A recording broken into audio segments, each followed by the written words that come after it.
welcome to the Performance, Finance and Customer Focus Overview and Scrutiny Committee. Before we start these proceedings, may I bring to your attention some housekeeping matters. There is no expected fire alarm testing today. Therefore, if the fire alarm sounds, please follow the fire and emergency procedures that are applicable to the Council House. Which basically, out the door, out the front, and meet outside across the other side of the car park, for those who don't know. Please can I ask that you use your microphone when addressing the meeting and that is switched off when not using it, and that your mobile devices are turned to silent. The meeting will be broadcast live to the internet and will be capable of subsequent repeated viewings. By entering the Wolfspite room and during the course of the meeting, councillors are consenting to being filmed and to the use of these recordings for webcasting. Thank you. Do we have any apologies for absence? Haven't received any apologies, Chair. Thank you. And does anyone have any declarations of interest in respect to the items on the agenda today? Councillor Lowry. Chair, can I just clarify in respect of Appendix D, fees and charges, they could likely impact all members present. Is there a requirement for us to make any declarations in respect of those fees and charges, please? I'm being advised not.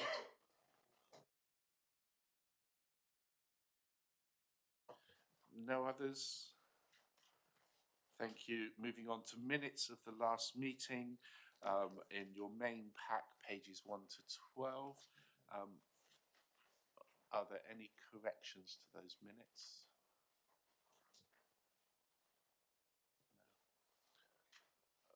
Do we have a proposer for signing those? Thank you, Councillor Lowry. Councillor Finn, second. I'll sign those during the course of the meeting and hand them over to Helen. There are no items of Chair's urgent business, which takes us on to the policy brief, pages 13 to 16. Does anyone want to raise anything on the policy brief? Councillor Wheeler. Just a small point, Chair. It's on the agenda anyway, but there is a reference to the government's plans for voter ID to be in place ahead of polls scheduled to be held in May 2023. Is it definite that voter ID is to be used in next May's elections, please? We understand so, and when we come to that item on the agenda, I'll tell you how we're going to be handling it. Anything else on the policy brief?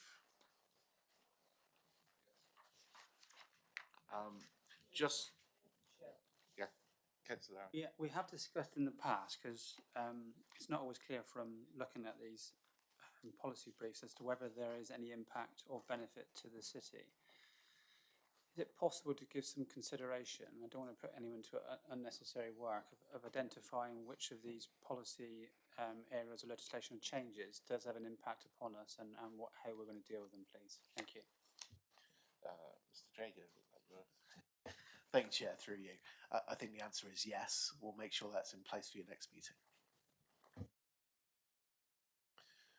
The only bit I noted was there's a call for evidence on the Home Office's Afghan resettlement scheme. It's on our agenda for our December meeting, so it might be that when we're doing that, we might want to bear in mind evidence we might wish to submit from scrutiny to that review.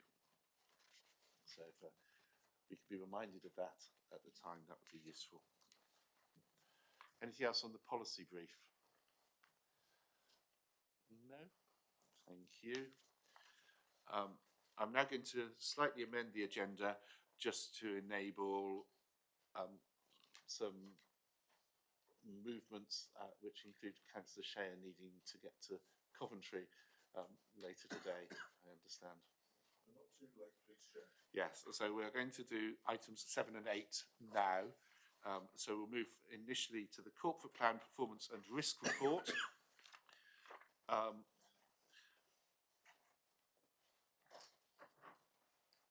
Which are pages 11 to 60 of the supplement pack. So let's start with any questions that anyone might have on that. Councillor Vincent. Thank you, Chair.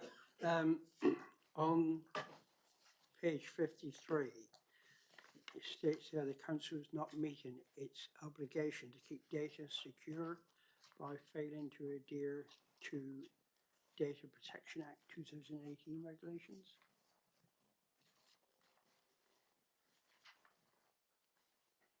Is that risk 12? Sorry? Is that risk number 12?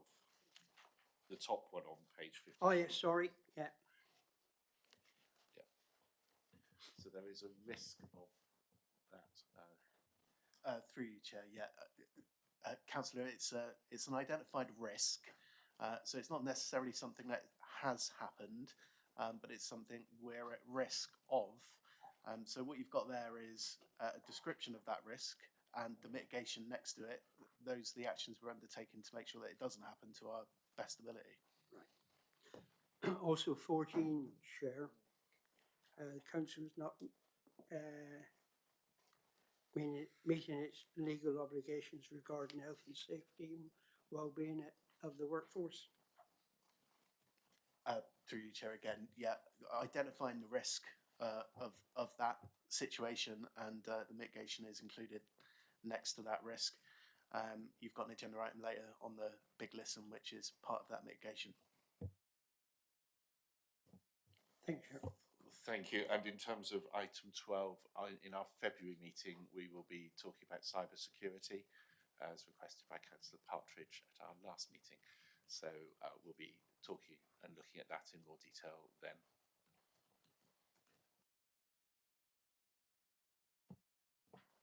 Any further questions on the performance and risk report? Councillor Kelly. Thank you, Chair. I'm looking at page 18 with regards to empowering our people and the full-time equivalent days lost to staff sicknesses are red and increased. I just wonder if somebody could perhaps give a little bit more detail, bearing in mind we've come out of the worst COVID period, so I'm surprised that that's gone that way. Councillor Share.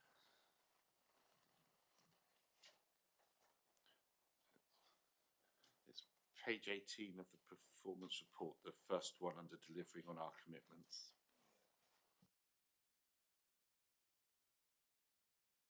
Sorry, Chair, I'm looking at page 18 of 33. Or is it another? It's item number 1, full-time equivalent. right. Sorry, 18 of the performance report, which I think is in the supplement pack. 18.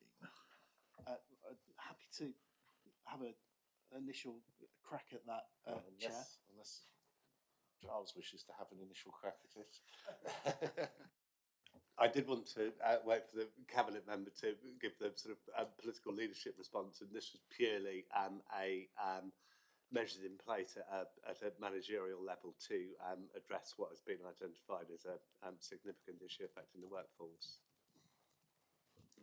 Thank you very much for that, Giles.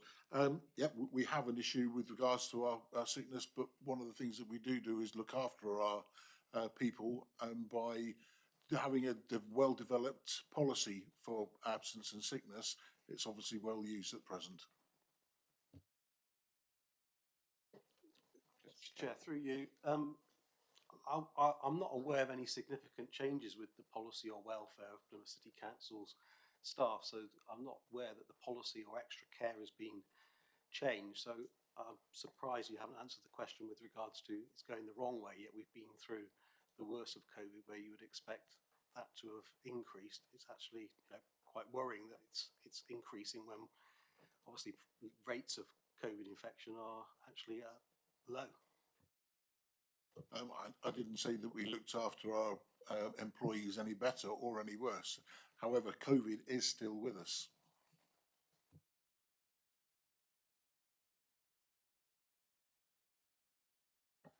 I think, Councillor Kelly, some of the detail is given on page 38, where you've actually got a full breakdown. I don't know whether you wish to explore further the full breakdown rather than just saying COVID, because obviously there are other reasons to be sick than COVID. Yeah, I've read the notes. I was expecting perhaps a more detailed response because clearly the welfare of staff is important, but also the functioning of the council. And if you look into a survey further on, the biggest factor in all the feedback that was given was that most people that work at Plymouth City Council what impact would be better for your day-to-day role would be more staff. So if we're not recruiting more because of budget cuts, but clearly the ones we've got can't or aren't turning up, that puts more pressure on the others. So I thought there might have been a bit more robust answer, but I'll leave it there for now.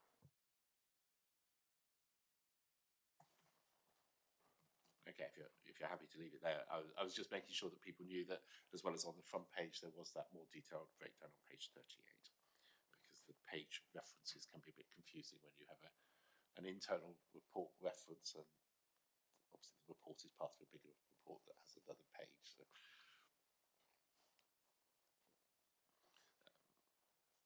Okay. Anything else on the performance and risk report? Thank you, Chair. You can see I'm keen because I've come back to this committee. On page 21, with regards to recycling rates, they're going... That's page 21 of the report pack as opposed Yes. to the report? Yeah. Thanks. We know that the garden waste collections were suspended. Could Councillor Shea tell us the financial implications that that would have? Because I understand a lot of that green garden waste is actually recycled and sold on for other use. Thank you very much for that, Councillor Kelly. I haven't got the figures for that. However, I will get the figures for you. Thank you, Chair. Thank you. That'll be added to our tracking decisions. Any further questions on the performance and risk report? No? Thank you very much. I'm sure we might well end up coming back to it as we discuss other things during the course of this agenda. We'll now move to item 8, which is the return to work safely, the big listen update. And we have here, I think, Councillor Shea remaining, Giles and Alison, and we have invited union reps to also attend. If we can make space at the table for any union reps who are here. The union reps aren't presenting, but it gives us the opportunity to ask them their perspectives from a workforce perspective on this, as well as an officer perspective. And I will, once we finish discussion, ask for any reflections they might have at that end stage, rather than for them to make any statements at the beginning, if that's all right with you. So, Councillor Shea, I imagine we're starting with you on this one. With you shortly, Chair.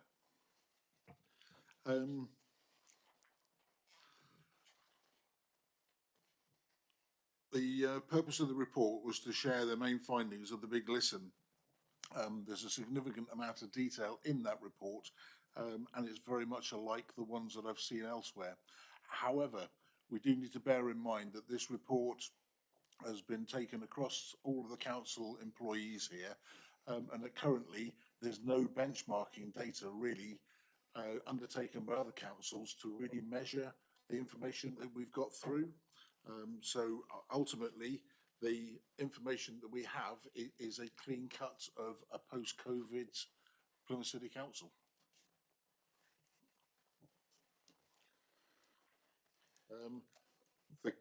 I'll go into a bit more rhetoric here now. So the council conducted its employee engagement survey, the big listen, in June, July this year. The report shared the headline findings with the Scrutiny Committee and shares the approach being adopted to address the findings. This report is to provide Scrutiny with an overview of how council will respond to the findings and not analysis of the survey. It links to the council's people strategy, and it's important that we take notice, listen and engage with the workforce to deliver the council's services effectively. The highlights of the report actually had 71% engagement level, 2/3 of staff are proud to work for the council, 7 in 10 agree that the council is a good employer. Satisfaction with the working environment is where the largest improvement has been made. Staff do support their colleagues, not just take risks with their health, safety and the well-being at work. And that's 92% positive. 87% of staff are clear of what their duties and responsibilities are. 73% satisfied with their working environment, and almost 2/3, 65%, say that they get development or training that they need to do their job safely. 81% know where to access support to manage their well-being should they need it. And from an equalities perspective, it is encouraged to note that 82% of staff feel treated fairly, respectfully, and without discrimination. Back to yourself, Chair. Thank you. Giles, Alison, have you got anything you want to add at this stage before I bring in members of the panel? Really briefly, Chair, I never want to be the person who tempers the really positive highlights that the Cabinet member has outlined with the fact that obviously, and hopefully in front of all of you, are some of the other findings of the survey where clearly there, as was pointed out by Councillor Shea, these are the headline findings. There's an awful lot to find out underneath some of the feedback that we've received. And you'll notice, because in the detailed report, issues about how change is managed across the council, career progression within the council, also crucially for us in terms of the approach that we're taking to take this forward is confidence in how the survey results are going to be responded to across the whole council as well. I think in the past there's been an entirely understandable desire to take a bunch of actions quite quickly in response to a survey like this, and I think quite a lot of consideration both at our middle and senior management level has been given to the initial results that you have in front of you, and there's a strong feeling that some work directly with cross-sections of staff, including frontline staff, to get underneath some of these results and say, can we have some context also about what change, how it's managed, communications arrangements, all of those sorts of things, to actually explore them in a degree more detail with staff, rather than just immediately responding to either low, medium or high scores within the survey. So hopefully you'll see in the covering report some of the plans for staff focus groups being put together to take forward some of the issues there. And clearly I'm very interested today to hear about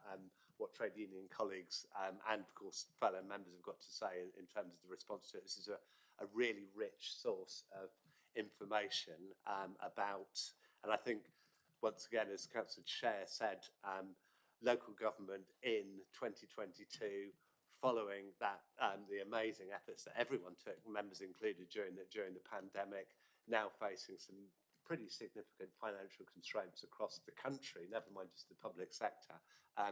This is a very specific point in time for organisations such as ours, and I don't think these are always important findings, but I don't think it's ever been as important as this, that we focus down on what the motivations behind some of the scores are and how we're all going to work together. And I think that includes members as well, to create an environment in which we can address the concerns that people have had. The one thing I would say, and given you had the risk report and given the rest of the audience here, I think having served the council over this period myself, we should take a moment, I think, as political leaders as well as officers, to celebrate the fact that the position on, notwithstanding any of the other results of the survey, I personally felt incredibly proud of the health and safety related results. I think we know this council has been in a much darker place than this in the past in terms of the organisational culture around health and safety, and there have in fact been some dreadful incidents as well that I'm hoping that score of 92% of our staff, this isn't necessarily leadership, who feel that support their colleagues not to take risks around health and safety. And I think also the results around fairness, respect and discrimination are also really important. And the reason for picking those two out is that I think there's been both a political and a managerial focus over the last few years. This isn't about one individual administration on significant challenge the council's faced in those areas. So my personal moment of celebration, and not in any way to say that there isn't a great deal of work to do in other areas. I'm particularly pleased at what we've all managed to achieve in those two areas. And of course, it'll be very important that whatever else we do over the coming months, we do need to retain the focus on those two areas, which are so important. But I bet people have got a lot more detailed questioning they'd like to get into on this, so I won't take up any more of your time, Chair. So before I go to questioning, I just want to check with the workforce representatives here today that you're happy to come in later rather than speak at this point. Come in wherever you want us, Chair.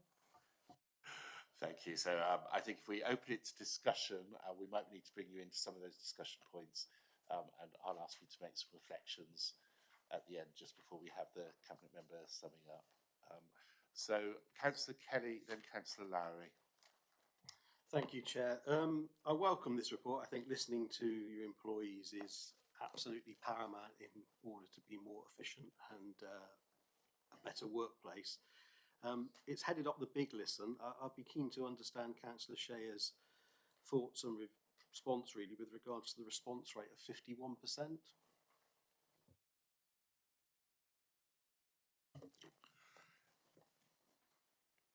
It's difficult to encourage people to come forward to speak and to engage, and you should never ever pressure them to it.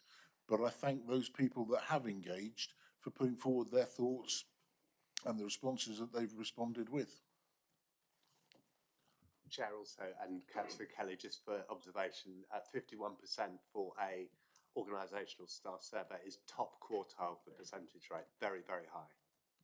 Average rate is around 25%. Just this is factual. I'm just saying you in surveys of this nature, this is a very high response rate. I would actually, I'm not going to question what stats you're looking at, but certainly the organisations, private sector organisations that I've worked in the past, one of the clearest indications of whether you feel your voice is being listened to and whether there's any merit in you filling in a survey is the actual response rate.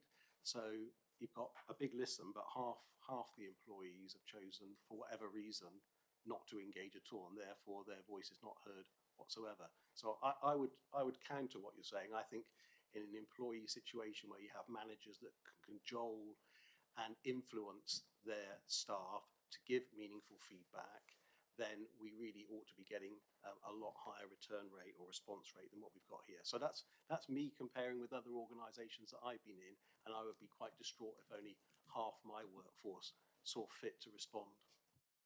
Just factually, Councillor Kelly, this is top quartile return rate for a local government staff survey result. So if we can do better, that'll be great, and that'll make us higher than top quartile. Thank you. I don't know whether any of our workforce representatives here want to make any comment in terms of response rates. Yes. Yeah, Sharon Battersill from Unite. I'm a frontline worker, a carer for 24 years, and I can tell you, being with the council and being 2P8 and back in, I've never ever filled a survey in. As a frontline worker, yes, you're right, there's probably no need to fill it in for us because frontline workers are not heard. We're not computerised, we don't use computers. It's very rare that we get a paper copy of anything, and when we do get a paper copy or anything, you're not given the time within your work time to fill it in. You have to do it in your own personal time. And someone who works in that industry, and also we have a very high density of Unite members in street scene and waste, they too have a lot of difficulty with reading and writing and find that quite difficult. So obviously they don't use computers, they find it difficult to read and write, so you would probably find the feedback is very, very low from those areas. Yeah, I think generally our view would be the ones that chose not to take part have probably been well brought up and been taught by their parents, if they haven't got anything nice to say, not to say anything at all. Alison. I was just really going to respond to say that we used an external company this time to ensure there was anonymity in case people were feeling that their responses, they could be identified. And then also we took a dual approach this time. So there was the online availability, and then we also were quite proactive with paper copies for our frontline staff. So it was, yes, a dual offer with colleagues going out to try and increase the rates in those frontline areas. And again, the external company did say that they regarded this as a high response rate. I think it's an interesting exchange, isn't it? And I can see both sides of the coin, but we might want to, when we come to think of recommendations later, think about how maybe more effort is put to reach to frontline people. So I've already made a note of that, Councillor Kelly, just so you're aware that it's on my list when we come to that point of the meeting. I now have Councillors Lowry, Stevens, Vincent and Hayden in that order. Mine was a very simple question, really. It says the response rate is 51%, and it says the employee engagement index score is 71%, and it goes on further in the report, page 83, to categorise that against a number of directorates or length of service. I'm just struggling to understand, and I might be even a bit stupid here, how we get from 51% to 71%. Just help me with that, please. Thanks, Councillor Larry. Just briefly, and Alison, the engagement rate is made up of the answers to a specific suite of questions around the extent to which people feel engaging, that related to engagement with the council. Alison, have you got the actual list of questions? So it's based on a set of positive scores by returnees of the score. It's a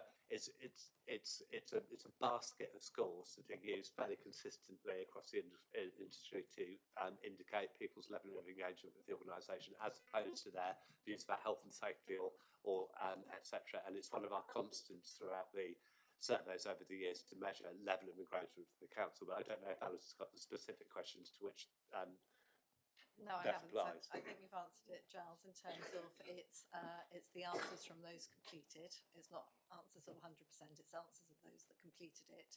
And certainly we can provide the exact questions that are taken into account for the engagement index score.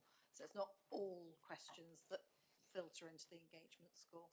I'm going to try again. So in layman's terms, right, if 51% of people had responded in some manner or another, but you're saying in total 71% of them answered all the questions, and therefore collectively that would be the index response rate? Have I still got this wrong?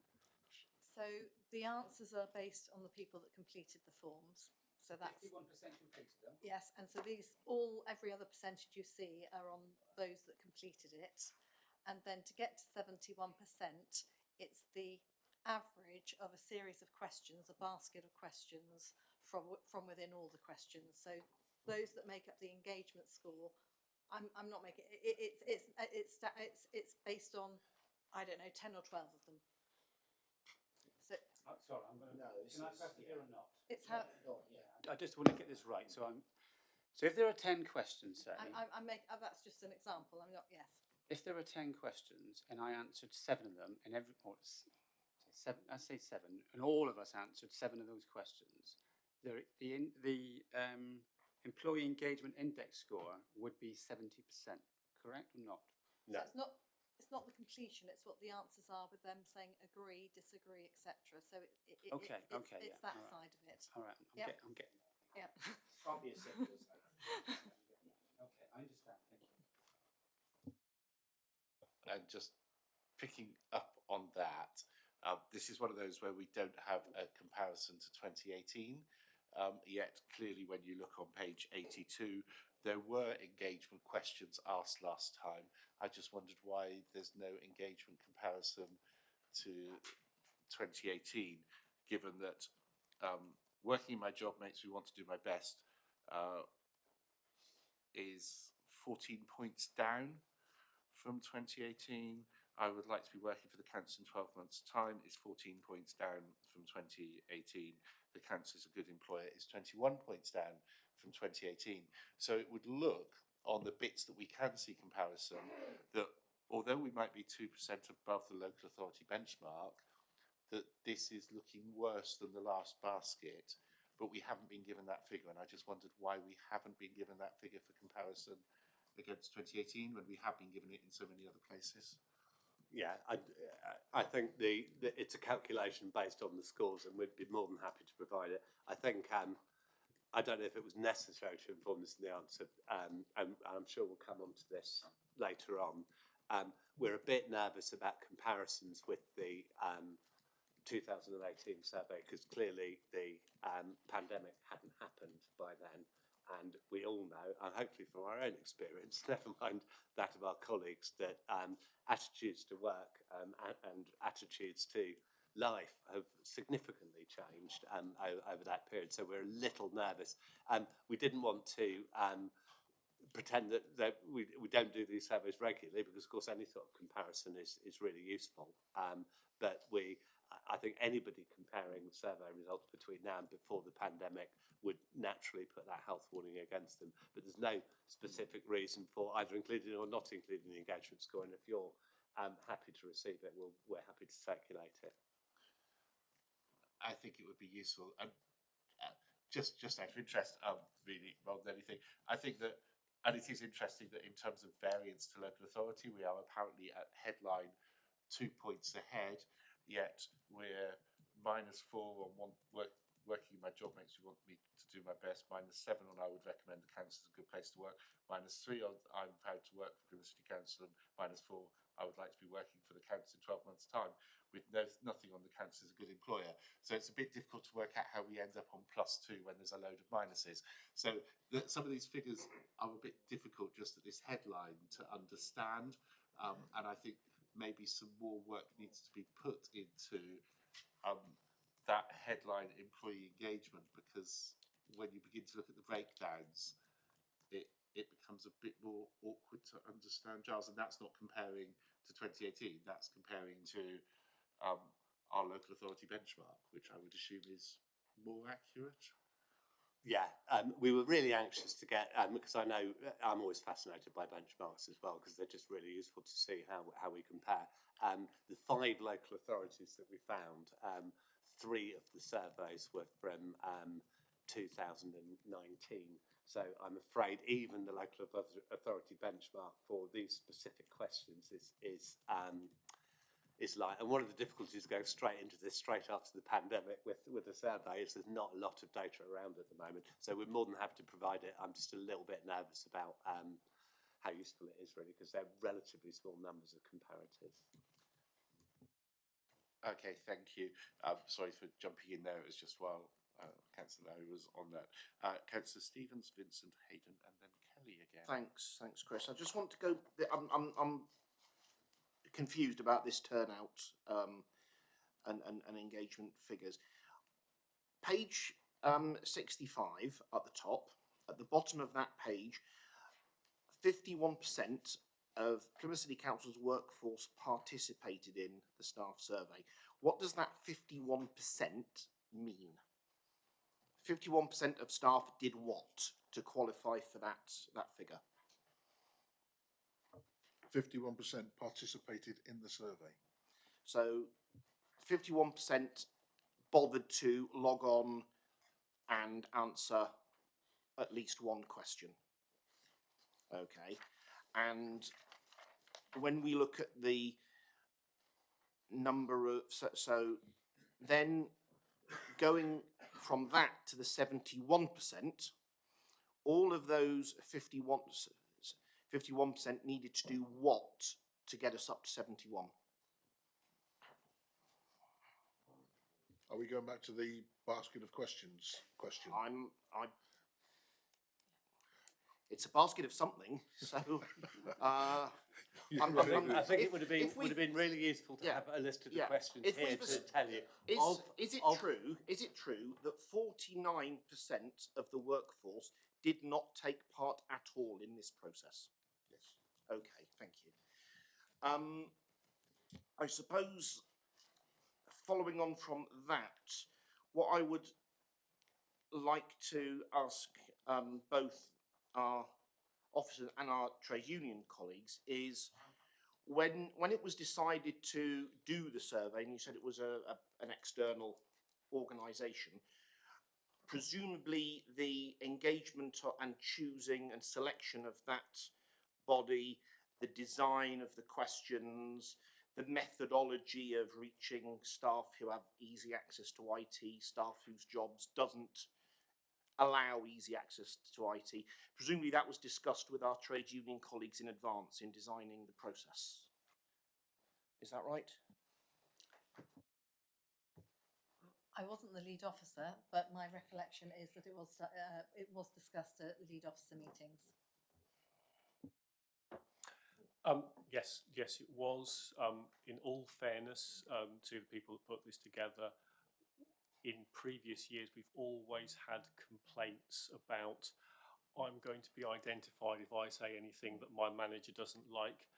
I haven't had that this year, so perhaps the use of an external agency was appropriate in this case, and the officers have listened to things that have been said in the past. So so I think fair play to that. And Sharon, I seem to remember you making the point very strongly that people who weren't IT accessing all day needed to get theirs in another way.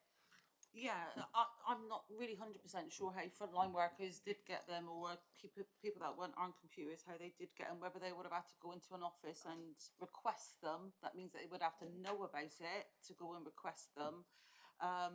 None of my members have ever said to me that they were given time, and I think that causes a bit of animosity, because why should someone who works in an office and a computer can sit at the computer and fill out a form in work's time, but yet someone who is out there caring can't actually sit in a car for 20 minutes, 30 minutes and claim that time, it would be unpaid. So, and then also like for a street sweeper, you know, a refuge driver, why should they use their lunch breaks to do that when someone who's, so it does cause controversy, and sitting there writing something sometimes, and then who do you hand it back to? Is it confidential when you hand it back? It is difficult in a paper form. I think it would be easier if it was sent in the post with a return envelope, but I don't think that was the way that it was done. I think it would definitely be worth getting the figures relating into how many paper forms were received compared to how many was done online. Thank you. I've already said that we've got that noted as a thing for a recommendation. So if members, we sort of accept we've got something about the engagement levels already noted to come back on a recommendation on, given the fact we're still relatively early, the list is growing, and so on. So well, and I mean, there's an awful lot of statistics in here, which we can all pull out the ones that interest us. But I suppose the overarching question is, with all the work and resources that's been put into getting to where we are with this, do our trade union colleagues feel confident that when an exercise like this takes... Mr. Stevens, I've given the trade unions at the end of the session a chance to reflect. So let's the question I would like them to reflect on when they speak at the end is, do they feel that... Councillor Stevens, I'm the chair of this committee. Please can we now move on to another topic? We've talked quite a lot about engagement levels. There's a lot of people wish to speak. Can you put me on the bottom of your list then, please? Yeah, so we won't take any more contributions, please, on engagement levels or the nature of engagement, just so that we can get on to some of the other content of the report, because I'm sure there are other things in here. So, Councillor Vincent, Hayden, Kelly and Stevens and Churchill.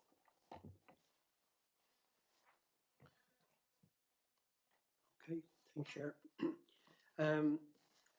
What concerns me, well, a few of them there, but victims of bullying, which is 35%, or harassment, 36%.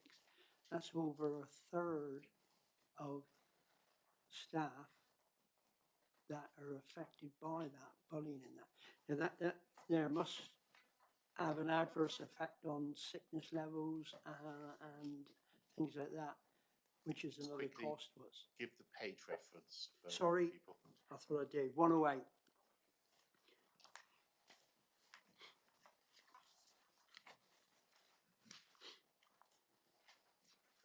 Carry on, Brian. All right, okay.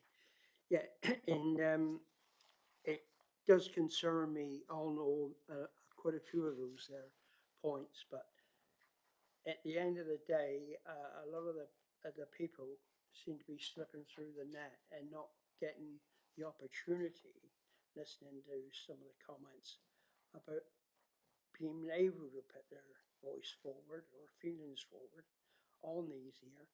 And is it the case sometimes people are afraid to put their name on anything?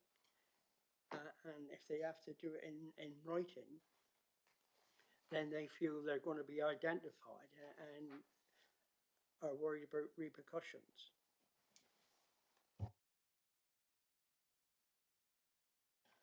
Does someone want to pick that one up? Right, thank you very much for your question, Councillor Vincent. I understand your question, and I will specifically boil that down into an action for us to take forward. But there is a concern there, and it's far and above that what I consider as acceptable as well. Thank you for your question. Thank you. In terms of the question that Councillor Vincent asked, are there any reflections on, and these are the staff who are less likely to agree that they're able to balance their work and personal life, those fall into social workers, staff feeling pressure to work long hours, victims of bullying, harassment, and people feeling health and safety aren't being taken seriously, are all likely to feel less supported by the council. Now, in some ways that's understandable, but those are rather high numbers in all of those batches. You know, it's quite worrying that a third of our social workers, for example, fall into that. I just wondered, I know this is about what might be happening next. Are there any reflections on why those numbers are there at that level and what might be happening? Has any thought yet gone in? And that might be, rather than you, Councillor Sher, it might be Alison or Giles on that in terms of. I think our next step is actually releasing to departments now, directorates, their own directorate levels, and that will then obviously give us a greater indication of those service areas and departments across the council where we do want to delve deeper. And obviously, as the report says, this is the beginning to then have focus groups to try and analyse and take the steps forward. It might be worth also, Chair, and this is a bit complicated, and having realised that we weren't clear enough about the engagement score, I'm slightly trepidatious about what I'm going to say next. But on page 108, in the staff less likely to agree that they are able to balance their work and personal life, victims of bullying, the 35% there is the percentage, is the degree to which it's agreed that they're less likely to balance their work and personal life. Do you see what I mean? It's not the number of people who've been bullied or harassed. Are you understanding what I'm saying? So 30% of social workers are in the less likely, i.e. 30% level of agreeing that they're able to balance their work and personal life. It doesn't mean that 30% of our workforce are social workers. Do you see what I mean? If you're a social worker, you're 30% less likely to think that the balance of work. So it doesn't. So we haven't got 35% of our workforce who are victims of bullying. Of the number of people who are victims of bullying, they are less likely. They're in the 35% quartile of thinking they've got their work-life balance right. Do you see what I mean? Yeah. So it doesn't take away from the importance of these figures. And the only thing I was going to add was that when we talked about the focus groups, clearly you've got to get into, and it was a little bit like people's worry about being able to give confidential feedback about the council without any repercussions. You really want to be able to have conversations with people and find out, well, what can we do to make this easier for you to understand? And I think the work-life balance as well is, I think it's something I certainly have, been struggling with over the last couple of years. And there's a clear need to get into a different kind of environment than just ticking forms, either at home or at your work, to get underneath what that really means for people and what the council as a good employer is going to do to alleviate some of those issues. So hopefully these are the sorts of questions that the work we're going to do next is going to give us a lot more clarity on. Yeah, and I think there is a bit of underpinning, and I spotted Kevin's hand, but you know, actually the figures on staff feeling pressured to work long hours are pretty bad compared to those who don't feel pressured to work long hours. And then actually we've got a bit here in terms of overall well-being, 31% of those feel pressured about having to work long hours. You're not going to get work-life balance if you feel your job depends on you having to do more work because your managers are telling you to. So I think although this might not be 31% of the workforce in there, you know, actually there are some big figures there about those who are less happy, and maybe those are some of the bits that we do need to be teasing out in action plans. Kevin? Yeah, just very briefly, Chair. I think you're making the right links there. I think, yeah, of those people that are feeling bullied and harassed, a proportion certainly feel bullied and harassed because their boss is giving them more work to do than they can possibly handle, and therefore they can't get their work-life balance sorted out. So, you know, that a number of these things are linked together. And that's going to impact on discussions we have on this panel on finance and performance ongoing at our next meeting at Budget Scrutiny. Just going back to page 77, where we have net disagreements, people feeling that change isn't managed well, and opportunities to contribute views being listened to, being negative scores, all begins to add to a picture of, if it might not be happening now, are we on a trajectory? Could we be on a trajectory to doing things wrong if we don't put in actions that mean people don't feel bullied and feel listened to at times of change, when inevitably the council is about to hit a major period of change? So some of these are flags for things that we might want to pick up in scrutiny at other points, because these link together in our ability to do the changes that are going to be necessary to continue working well as a council. So thank you for those comments. Councillor Hayden. Thank you, Chair. Majority of my questions have either been asked or been told we need to wait until the end. But can I just ask you, Chair, when we talk about engagement at the end, I particularly wanted to know how on this survey we had engaged with the frontline staff and who don't have IT. So if you can just hold that for the end. Okay. Unless you wanted to answer it now, that's entirely up to you. I think it had been, but Alison, do you want to go through again how people without were in theory engaged So our with? frontline workers had the opportunity and were given paper copies, and representatives from HR and OD went to particular work locations to support those employees if they needed help, and they obviously knew that was separate from the managerial approach for the anonymous side of it. Thank you, Chair, and I think I'll bring up my concerns on the recommendation. All right, thank you. Okay, Councillor Kelly. Thank you, Chair. I've got a few observations and a question. An awful lot of money's been spent on this survey, and the first observation is, I don't know how many people you've got in this room, but I think when a survey is done in future, it needs to be far clearer with regards to the output, because we're trying to explain away percentages and what it means and all the rest of it. So if you've got to do that, then, you know, put it bluntly, the survey's failed from the off. It should be very clear and people can clearly understand the messages that are coming out without too much ambiguity. The second point is on page 96, the methods of communication. Staff room came out at 77%, and it was the top or second with 46% as the preferred method of finding out what's going on with regards to the council.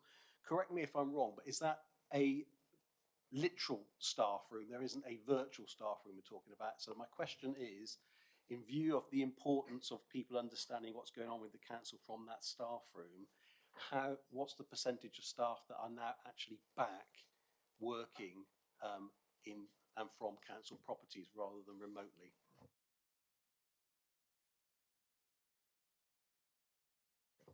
So staff room is actually the name for our intranet. So it's virtual. It's our front page of our computer staff room, if that makes sense.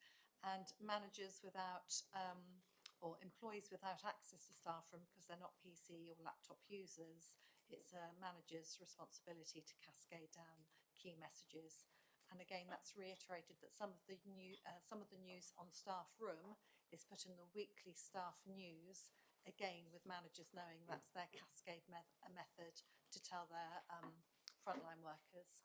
And again, in some of our work locations now, there are TV screens and other sort of visual messaging methods for if they come back to a restroom during their working day.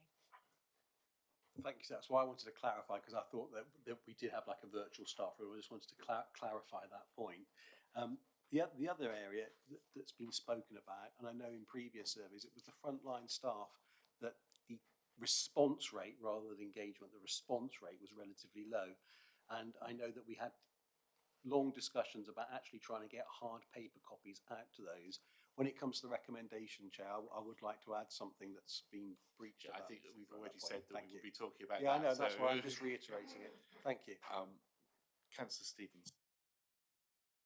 Yeah, a lot of it I think will come out in the recommendations, but I just want to know that our trade union colleagues have trust, or not as the case may be, that coming out of this big piece of work will be some positive action. Because if it doesn't, then this has been a complete waste. It's all very interesting looking at percentages, but that doesn't help us. Actually changing things to improve the appearance and reputation of the council from those we employ surely is what we're trying to improve here in a variety of areas. So if that doesn't happen, or it's not seen to happen, then I'm not quite sure what the point of the exercise is. So I'd like to know, is there trust that some good will come out of this? That's what I'd like to know. And I've got some points which, like others, will pick up, no doubt, in the recommendation stage.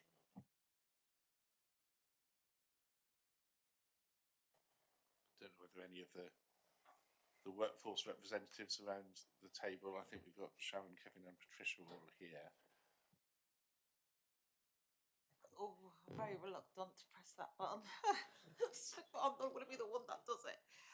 Yeah, I do have trust, actually. I do have trust in senior management, and I know we work really closely with senior people within HR and stuff.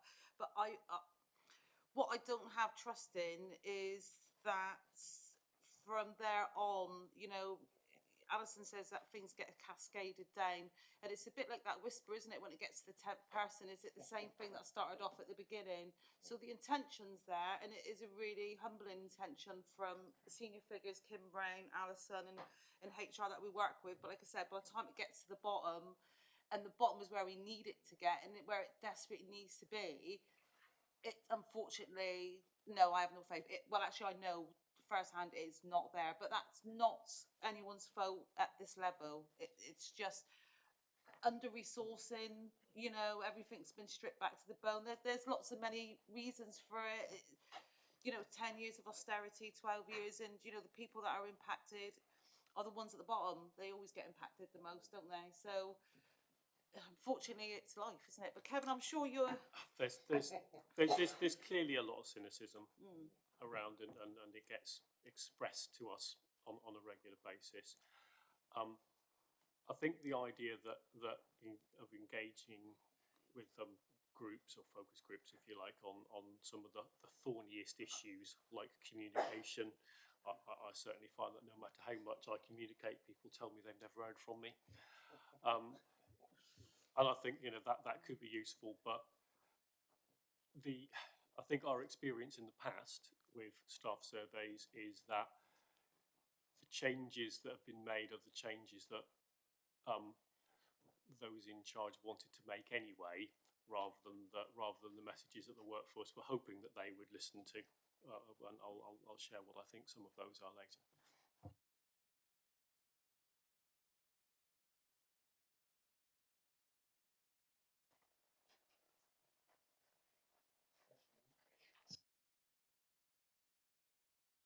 Hi, should I come in now? I trust that things will be done. I do trust that the intention is there. However, how much realistically can we do? because again, with budget constraints and stuff, so it's good to know what people are feeling and thinking. But if you look at some of the results and stuff, it shows that people are being overworked. How can we solve that one with no money? There's lots of things that we would want to try to address, but I believe that, you know, how much can we address those things? So I do believe the intent is there, but I don't know how much we can practically do.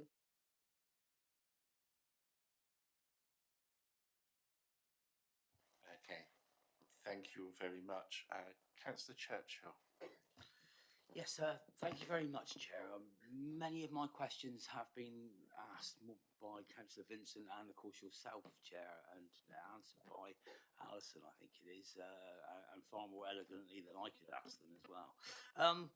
I do want to tease out something, though, just by the nature of the title, the Big Listen. Obviously, this is an annually report or survey, and I'm just asking the question, not linked necessarily to the report, but how often and who and when does a visual, practical assessment take part on part of the council? And I'll give you an example.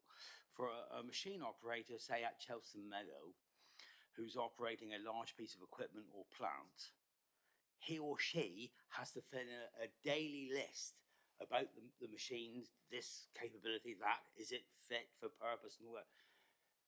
Who looks at the operator to see if they've got any well-being issues or mental issues on a daily basis? Although I do recognise that it is a fantastic survey, and congratulations to the portfolio holder and Alison and everyone involved in the high quartile. So who looks after the people who are looking after the machines? First The line line managers. line manager. Line managers. Line managers.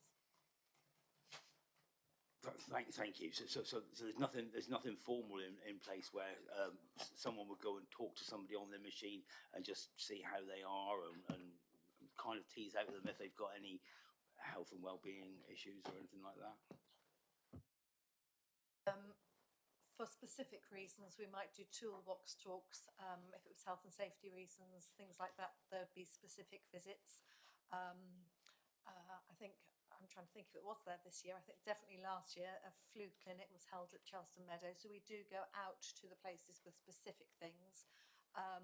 And again, I imagine, and I can confirm it, but I do believe that actually there would have been colleagues that went to Chelston Meadow to encourage the employees there to complete this survey. So they're not in isolation there, but certainly how's your job? Are you doing it properly on a daily basis? Would be a line manager. Thank you, Chair. Thank you, Councillor Kelly, then Councillor Lowry. Thank you, Chair. Draw your attention to page 135, senior management split by directorate. Senior management provide a clear vision for the future of the council, and then it gives overall 34%, children's services 29, place 30, customer and corporate services 34, and the others are in green. As has been alluded, this report is all about listening, and it's one thing listening, but then you need to act on it. So when we come to recommendations, I'd like to propose that there is a specific recommendation with regards to clarity of the vision for the council across all directorates, but particularly those that have scored incredibly low.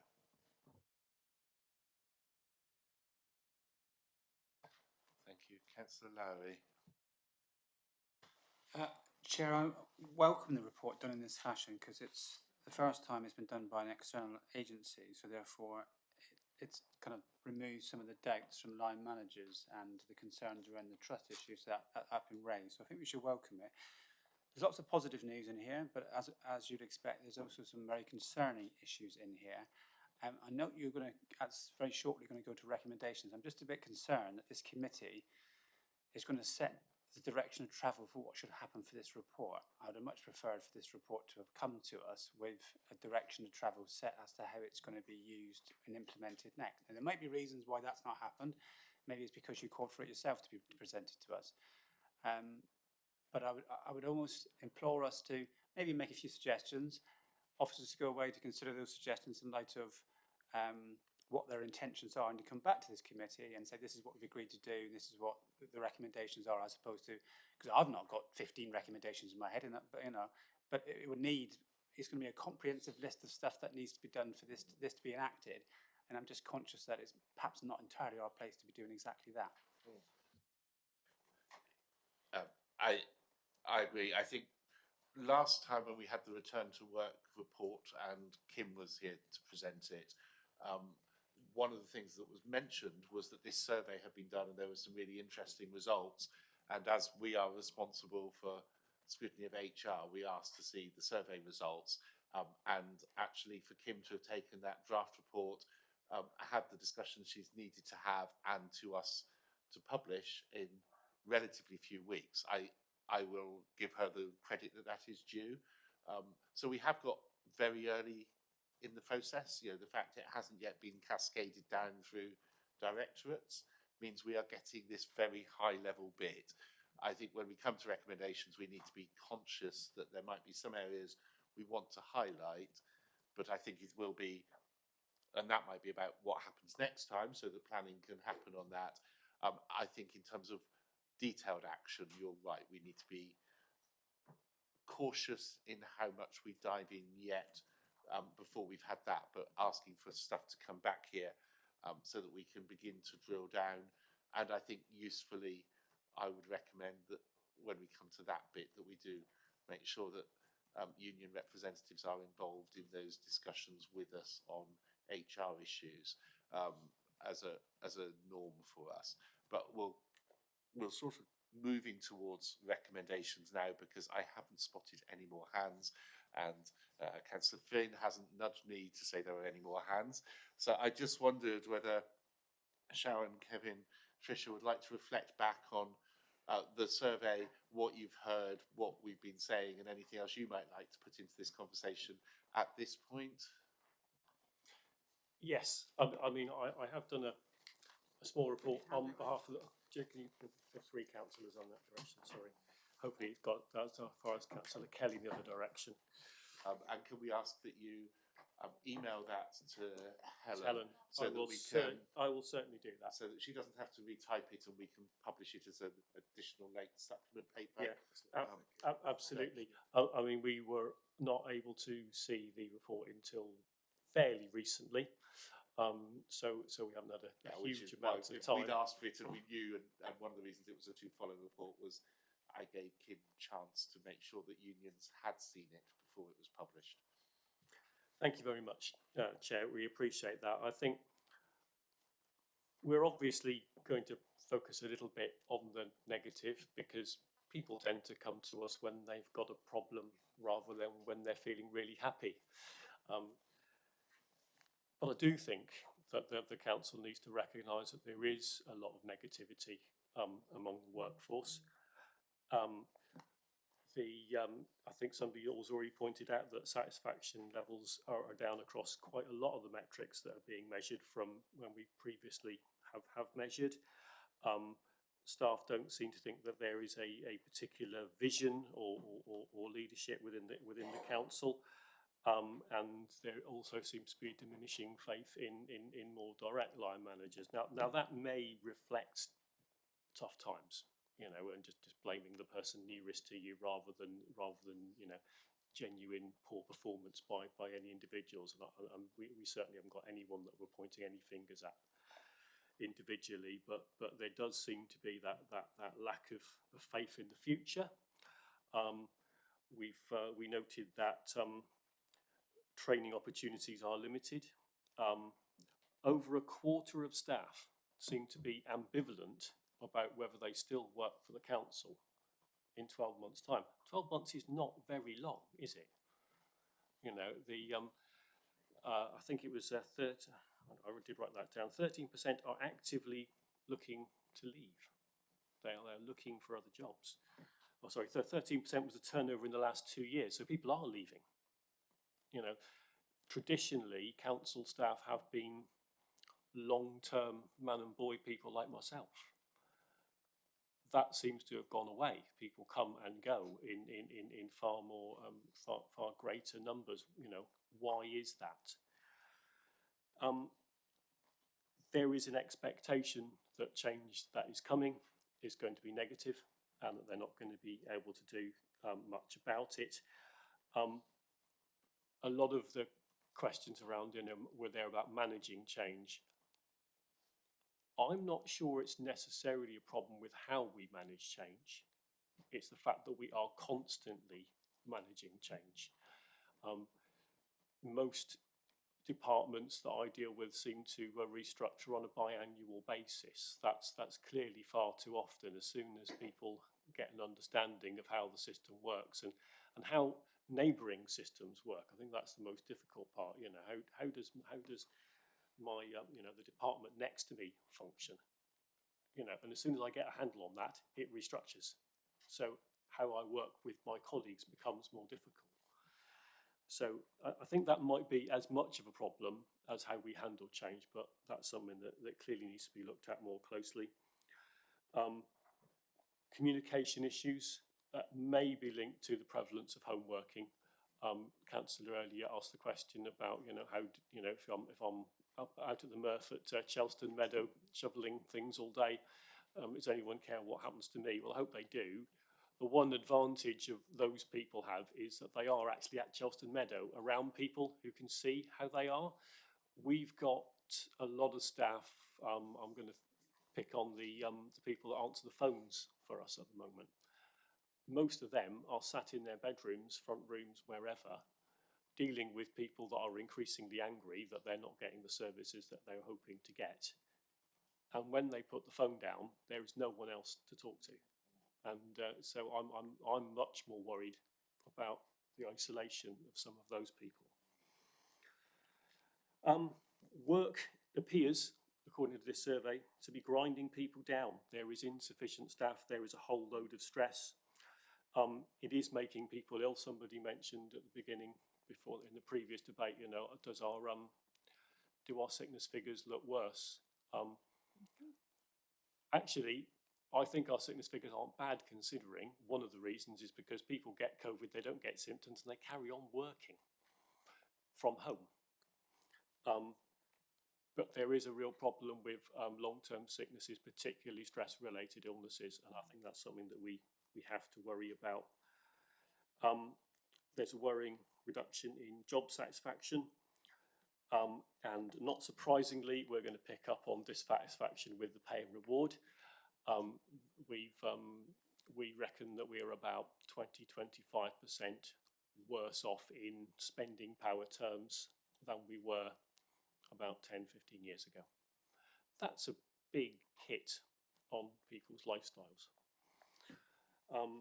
Now, pay is managed nationally. We can't do anything specifically about that, but we do have local terms and conditions which in past years we've used as a way of trying to save money, and that at the moment seems to be a real false economy because we lose people to neighbouring authorities. So maybe we need to look at bringing our standards up to where the national norm is. Environmental impacts in this one, no one's mentioned that. It only looks at travel. Now, hybrid working is most definitely here to stay. You can see there are a number of people up on the screen rather than sat around the table. But the survey indicated that more people expect to return to their workplaces more often than they have been previously. So when they come in, if we're going to be a green council, we need to be making sure that they come in green ways. So we do need to look at ways of encouraging green transport when people are coming to work in the offices. I've already mentioned that there is very limited faith in whether anything will happen as a result of filling this in, and that's probably a significant part of the reason why half the workforce didn't. I appreciate that lots of efforts were made to make sure that people were able to take part. We've heard from managers about these ideas of some focus groups, and I think there are some thorny issues that would bear drilling down further into. The communication issue is certainly one. The well-being issue, I think, is another one that you've suggested might be worth thinking about more closely. But I have put we have a number of suggestions of things that could be done quickly that would be that would show that people are being listened to around this survey. And I've listed them on this document that we've circulated. I admit number one probably wasn't actually in the survey, but that the year-on-year cuts that councils have endured is a big part of the reason why morale is low within the workforce. They see this as a shrinking business, and that clearly doesn't make people think positively about the future. £40 million worth of cuts plus in the next 18 months feels apocalyptic to a lot of people out there, and they are hoping that you guys as our political representatives are going to find a way to do something to avoid having to make that level of cuts.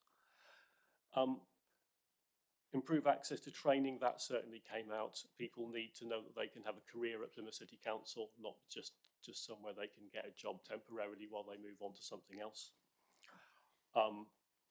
The constant changes, piecemeal changes, has been very demoralising and destabilising. Restructures are not the answer to every problem. That's what it seems like it is to us. I did mention we could review the Plymouth book, our local terms and conditions, and there are some things that we could do that would help in some stressed areas. I'll give a very, very easy one. Our social workers perceive that they get treated less well financially than others in Devon and Cornwall, for example. You could start paying their registration fees. That was something we took away when we introduced the Plymouth book. We stopped paying professional associations. There are simple things that we could do that would maybe wouldn't cost a huge amount of money, but would make people feel a little bit more loved. I mentioned the green policies. They've got to be around organisational efficiency, not just individual sacrifice. If you're just nagging staff that they printed something out, that really isn't going to take us anywhere. And finally, we recognise that we didn't actually score very well around the communications. So we'd like to make a great effort to do that, and it might be that we could help get some messages out using some of the council's platforms, and we're very happy to cooperate with that. I won't read out the other bit that's in there, but we made a few observations around individual directorates, but we attend JCCs and we'll talk to the individual directorates, and in fact we started doing that already. Thank you very much, and I appreciate the time and effort you've put in as reps across the three main unions to provide that feedback for us as well. Trish, you've got your hand up. Yeah, thanks, Chris. Thank you. Yeah, just a sort of addendum, really. So there was a question earlier on about sickness, and I think Kevin did pick on it, but the heavy demands on staff, asking them to do more hours, but just because people, like the person said earlier, that people go off sick, so there's more demand on those people that are left. But however, it's the high demands that are driving people to be ill with work-related stress.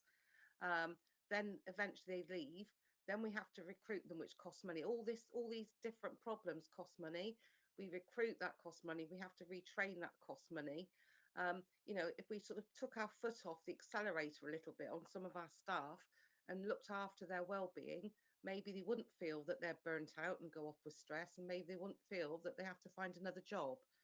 So sometimes pushing a little bit harder on staff actually has the opposite effect, and it actually costs the council a lot of money. I don't know what the answer is, because we obviously haven't got any money to recruit and help people, but we do have to really drill down onto well-being, actually. I think that's a big issue, which leads to sickness, which leads to cost, etc. Okay, thanks. Thank you. I think there's some points well made and pragmatically made, and this is a point where we need well made and pragmatic points from all sides if we're going to get anywhere forward. Councillor Wheeler, I think you put your hand up. Yes, small issue, Chair. What are the registration fees of social workers, please? The suggestion was made that council might pay them. I'm not a social worker, so I don't know the exact figure. And it wouldn't just be them, but they are an obvious one because they have to have it. When the Plymouth book came in, we got rid of paying for professional registrations. And we said at the time, okay, but you mustn't require people to be to join professional organisations if you're not going to pay for it. And if you have to have it in order to do your job, we should pay. And they said, yeah, that's fine. But that hasn't happened. So in reality, we don't pay for social work registrations, for example, and social workers have to be registered in order to practice. And we've introduced all kinds of membership of this or that professional organisation all across the organisation, and we don't pay for them either. So there's a whole load of areas where we could do something for retention by supporting people's careers, actually.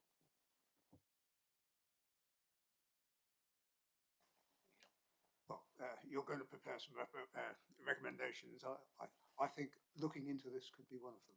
Thanks, Chair. Okay, I'm not seeing any hands. I've got a whole load of scrawls in front of me. If I can just try and break them down and see how we go. So the first one, we spent a lot of time talking about, but I think in some ways might be the easiest set of recommendations to make, which is about next time this survey is done, and specifically around how we reach frontline workers. So I think we need to ask for the department to work with the unions on effective ways for frontline workers who are not computer users and not sitting at desks to be able to be supported to return surveys, which might mean thinking about payment for the time it takes because they can't sit at their desk and do it during office hours. It might mean supporting filling in. It might mean how paper copies are distributed. I'm not going to suggest what the answers are, but there was quite a lot of concern. Are people happy that we begin to mould a recommendation around trying to ensure that all of our employees are able to contribute? Councillor Kelly, then Councillor Hayden. Thank you, Chair. I think this is the most important recommendation to go forward. You know, I was critical about 51%. I still stand by that. What I would suggest is considered listening to the union representatives, but equally from past experience, I don't understand why a set time cannot be allocated.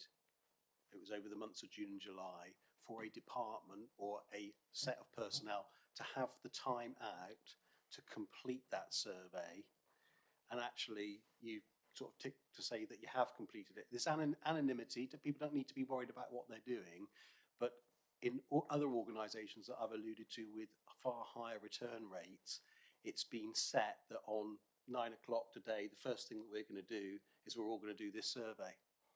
And then you do get meaningful response rates because it's part of the working day. And if you can't do it on a computer and you need a paper copy, we did put in place paper copy options, but it should be that workforce is brought in for however long it takes, and that would be one of the questions. Looking at the length of this, I would think it's probably a good half an hour or so to answer all these questions and give a bit of thought to it.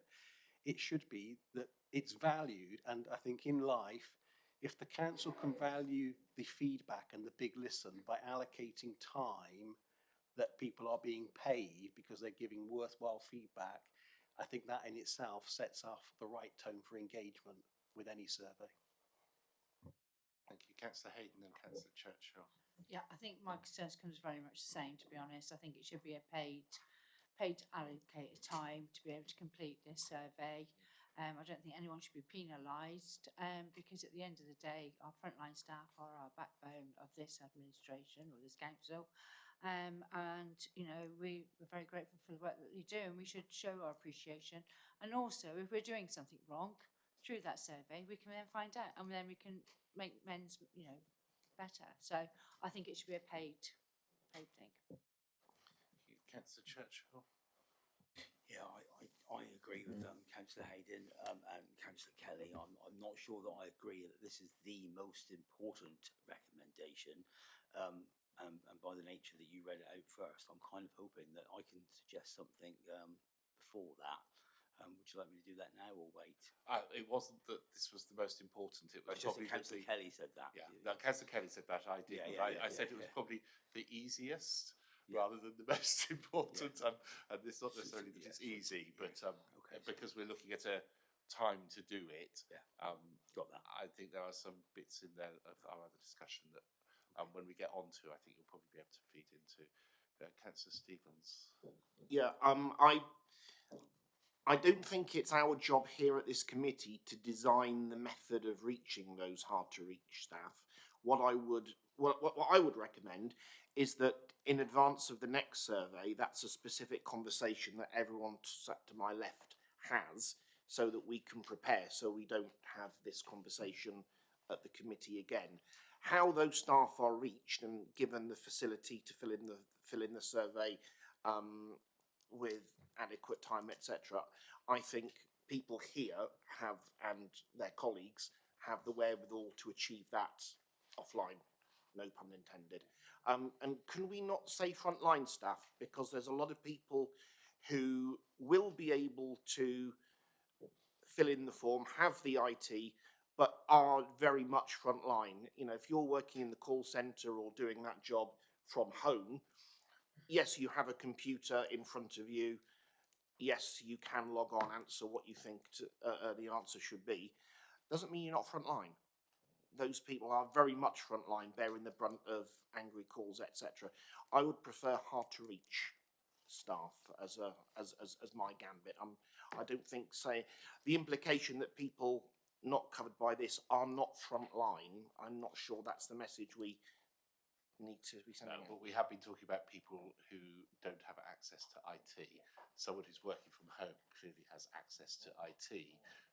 What we need to make sure is that every person who's filling this is given at least the time within work time to complete it and feel confident that they can do so, whether they're a carer or the chief executive, that is the case.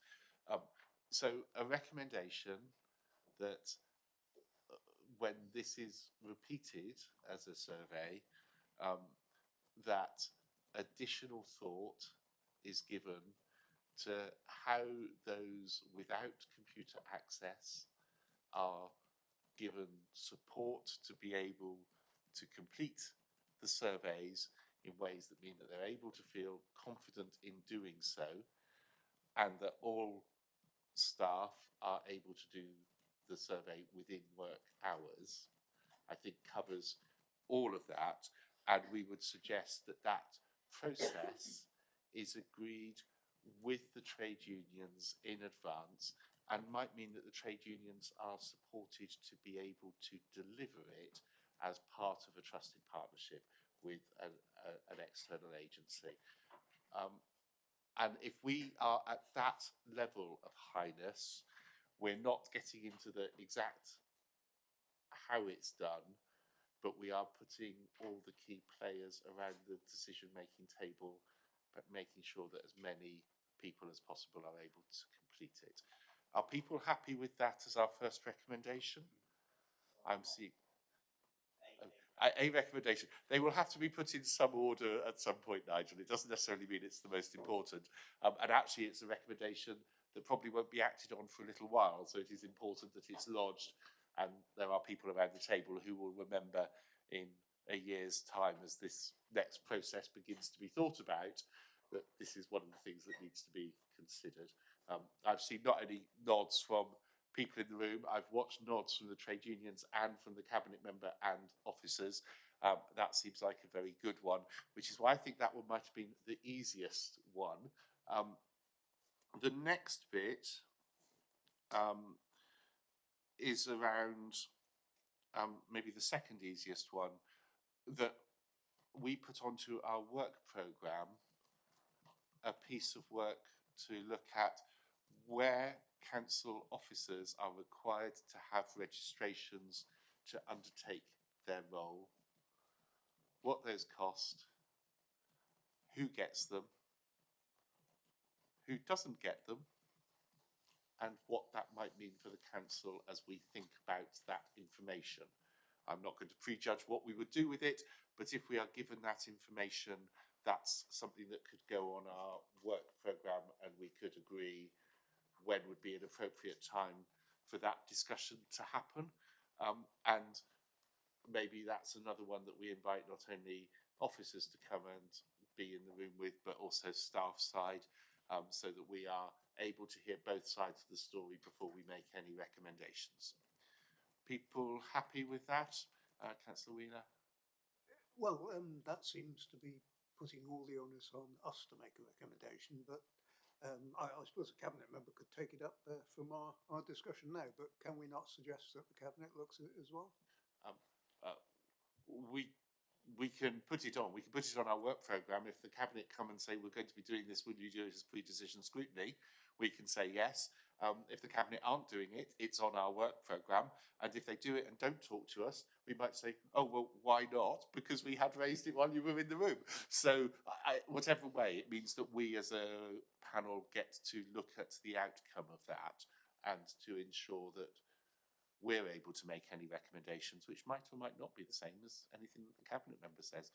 And we don't know what that would be, because at the moment no one's done the piece of work. So, but would address that.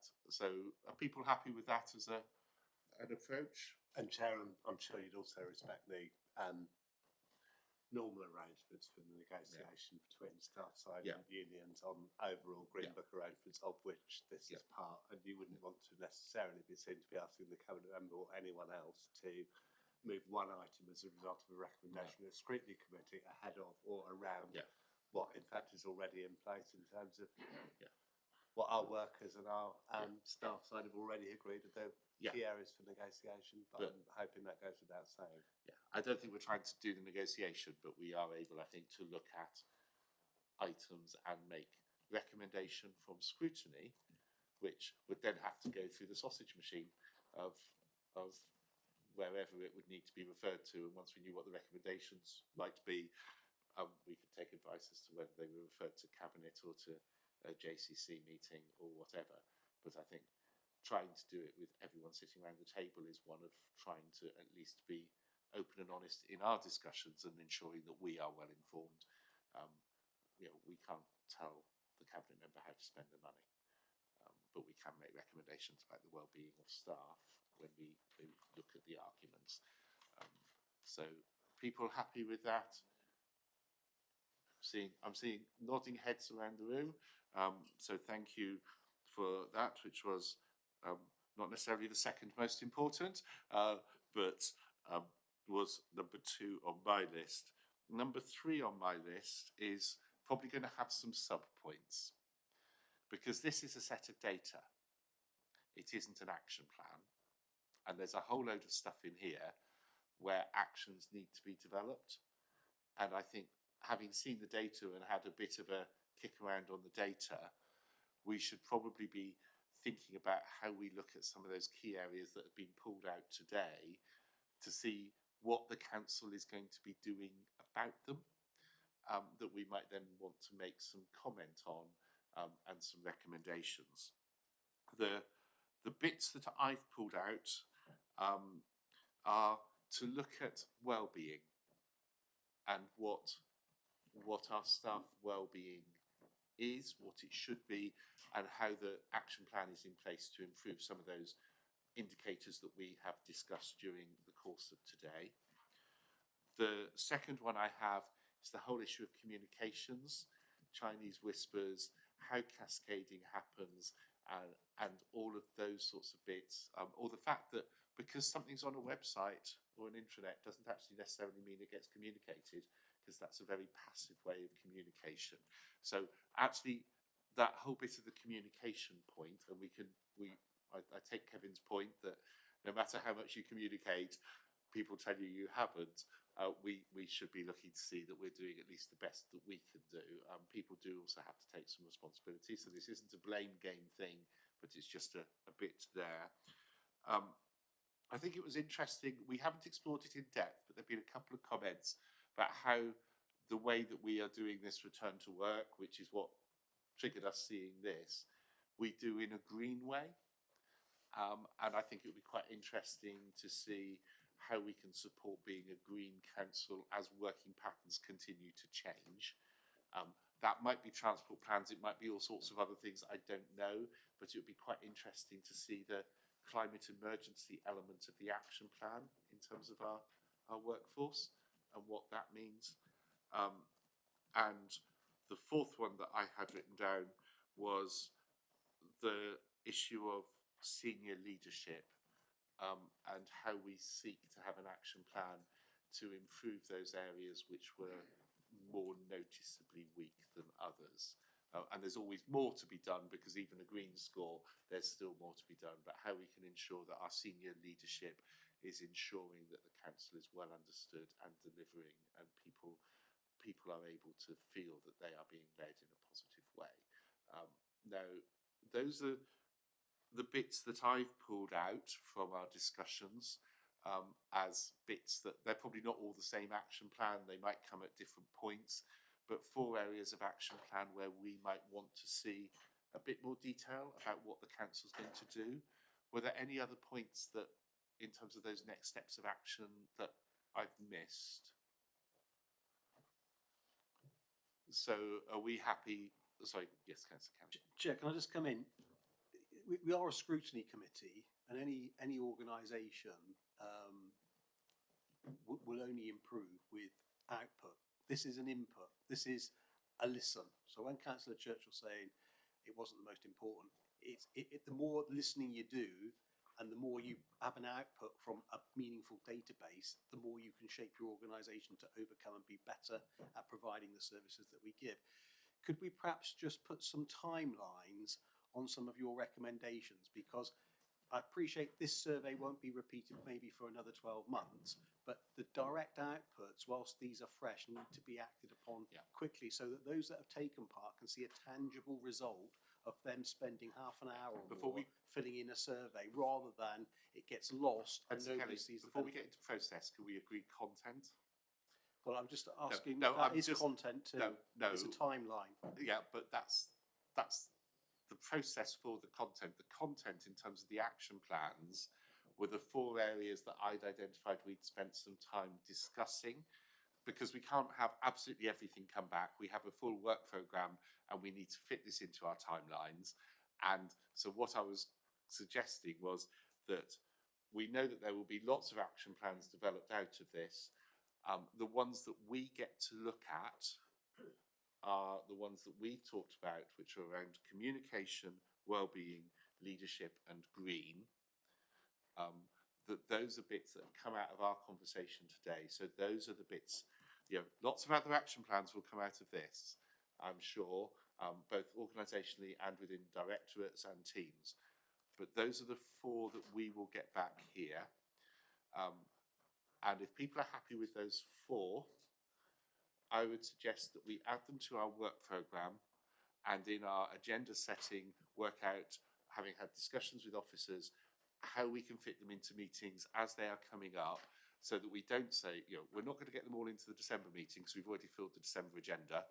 We've already got quite a lot of agenda on February. We're not going to fit all of this in on February, and we'll be agreeing some other bits for other meetings, but we put it in the work programme and we start working with officers on prioritising that, so that some will come in February and some will come in into the next municipal year, so that we can work through these areas, and some might come to in a meeting, but we need to have a realistic conversation, I think, with officers about what that might mean. And also the unions will need to be involved in those action plans as well, and they might have some sense when they're having their discussions about how that gets done. I don't think it's for us to do that bit. It's for us to say they're on our work programme and try and get them programmed across February, June and September, so that they're all done within the next year, but that we timetable them appropriately. So I'm not saying don't do it and don't keep the foot on the pedal. What I am saying is we also have a whole load of other things that we need to scrutinise. But if people are happy that those are our 4 areas for work planning, and if people are also happy that we note on the work plan that when we have these HR issues, I think it's been quite useful having the unions here in the room with us to repeat this sort of process so that we can hear staff side at the same time. Nigel.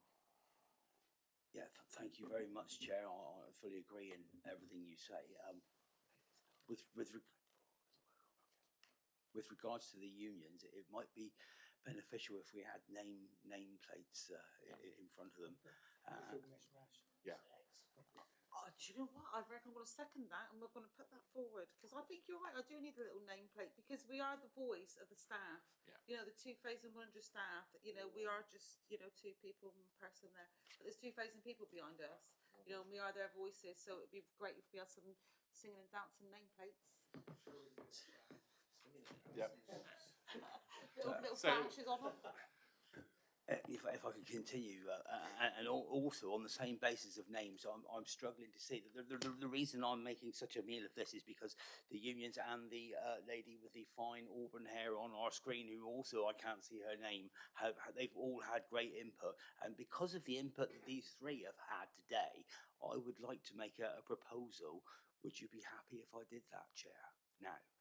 Feel free to make a proposal. Thank you. I think given the economic climate that we have been in and that we are going to be in, these three people that I don't know their names I've picked up on some very important things that they've said, and what came out of the union's feedback was that one of the questions was, is anyone even going to read this? I propose, Chair, not that it's a recommendation, but I propose that it is an action for you and this committee to write to each and every one of our individual staff, thanking them for taking place in the survey and giving them proper feedback of the survey, so as they can see, actually, councillors sat down and debated it for well over nearly 2 hours, actually, which is over the time we did.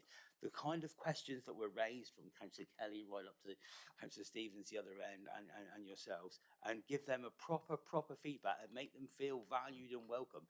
It actually would cost Councillor Shea nothing to do it. It wouldn't come out of his coffers necessarily, but I think it would be a great thing to make staff feel valued. And from what the lady and these union people were saying, they're already under a lot of pressure at the moment, and if we can make them feel valued in any way without paying money, this has got to be one of the ways to do it.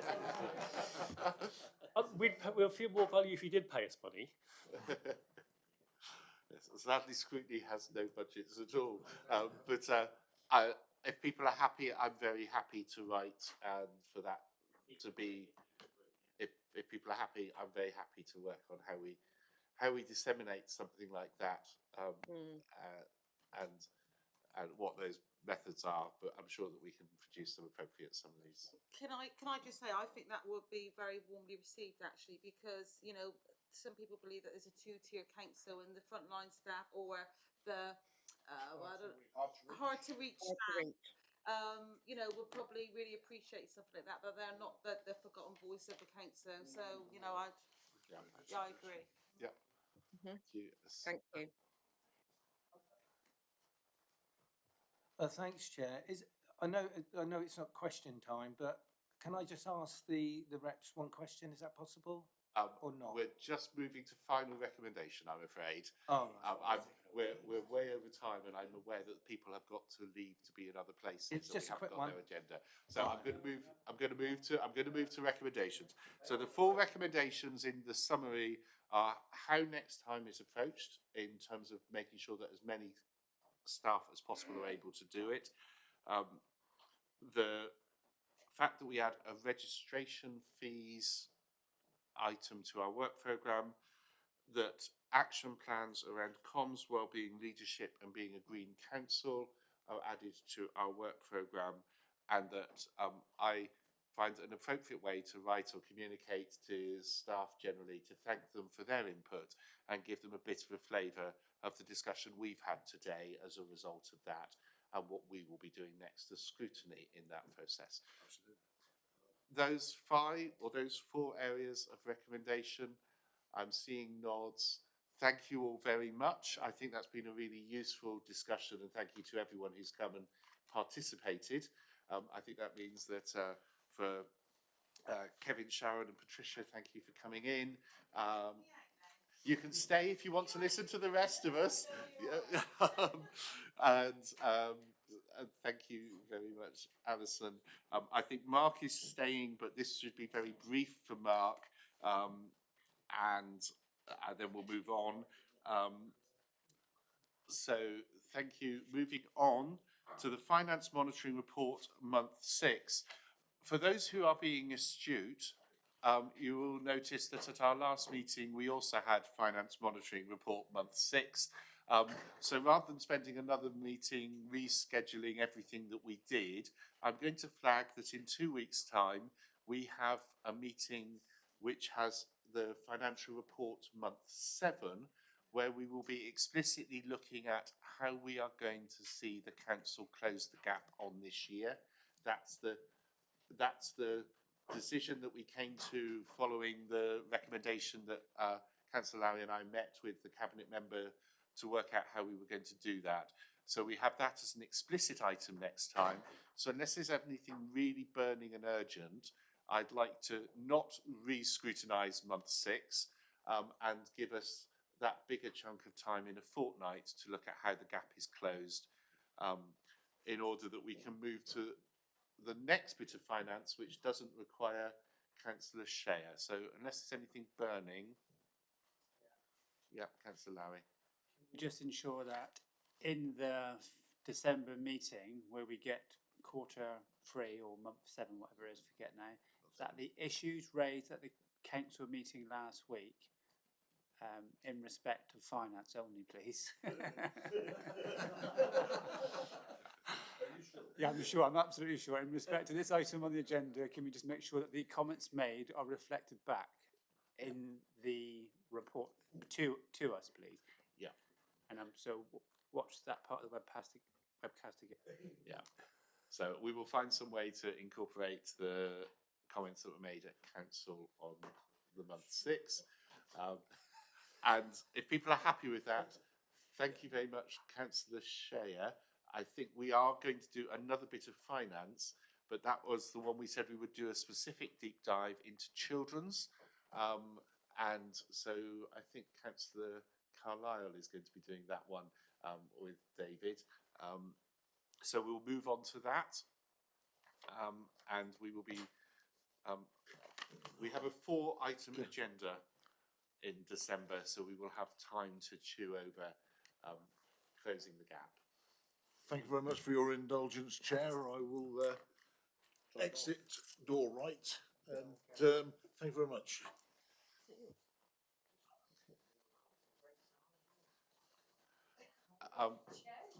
We'll take a comfort break at 4 o'clock because David needs to be elsewhere. And so what we have here is a slightly unusual way of doing something, but one that is perfectly legitimate. We have invited Councillor Lang to join us. She isn't here as an evidence giver. She's here as chair of the Children and Young People's Scrutiny Board, because we had asked that stuff about the children's budget, the overspend and how gaps were going to be filled was sent to both panels. At our last meeting we had to chase that, and Councillor Lang was here, and we agreed that rather than 2 panels discussing the same report, she would come here.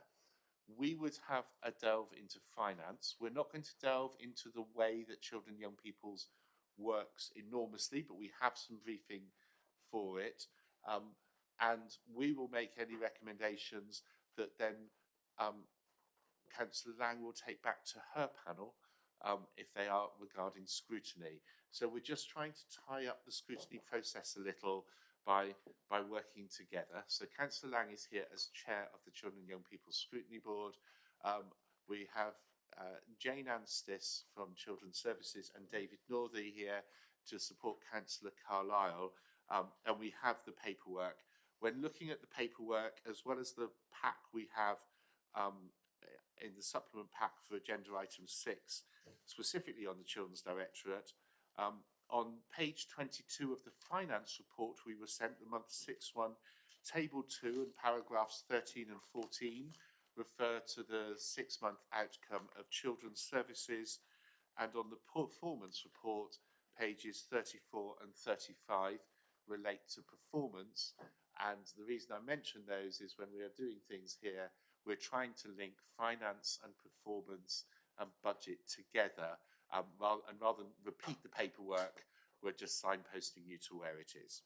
So, Councillor Carlyle, if you want to very quickly introduce this topic, and then we can move to questions, because I know David does need to be away in about a quarter of an hour. Thank you very much, Chair. Yeah, so obviously myself and Councillor Lang were invited here today to sort of go through and let you know about our budget side of it. I know that David, I won't hold people up too much because I know David needs to disappear, and I know that he's going to be going through this in a bit more depth, and then myself and Jane are here to answer any questions.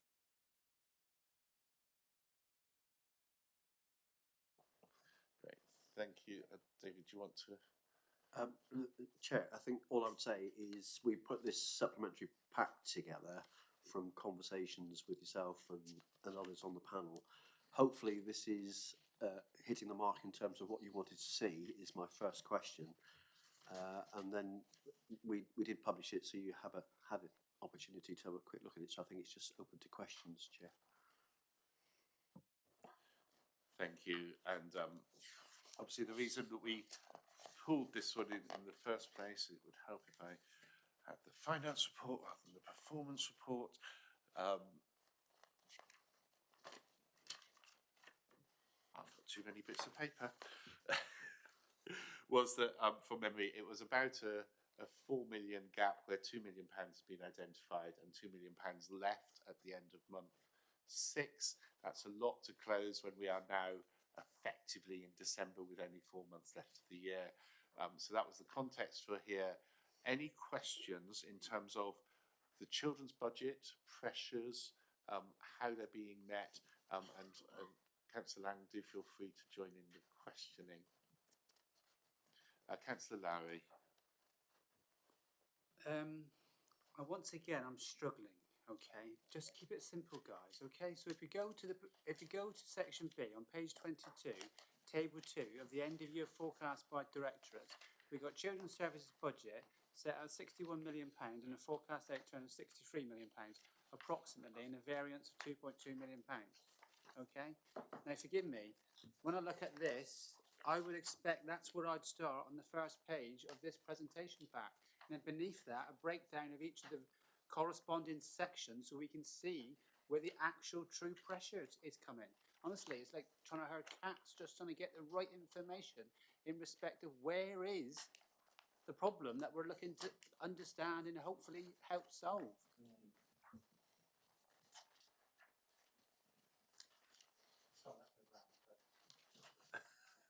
Sorry, Chair, I'm not quite sure how to answer that, but yeah, no, David, you know, I can't yes, see, okay. I can't see from this. So just show us a rabbit then. Just explain to us in layman's terms what the issues are in children's services, and they have been persistent for year upon year, and what we're doing about it. Give us that confidence, and then put some recommendations around those specifically and hold you to account for delivery. Or, sorry, hold the cabinet member to account specifically, because honestly, I'm done. Right, through you, Chair. So in the month 6 report, you're quite right. It sets out the gross budget, the forecast, and it says that the net variance for month 6 to the end of the year is 2.217 million, which is what you quoted, Chair.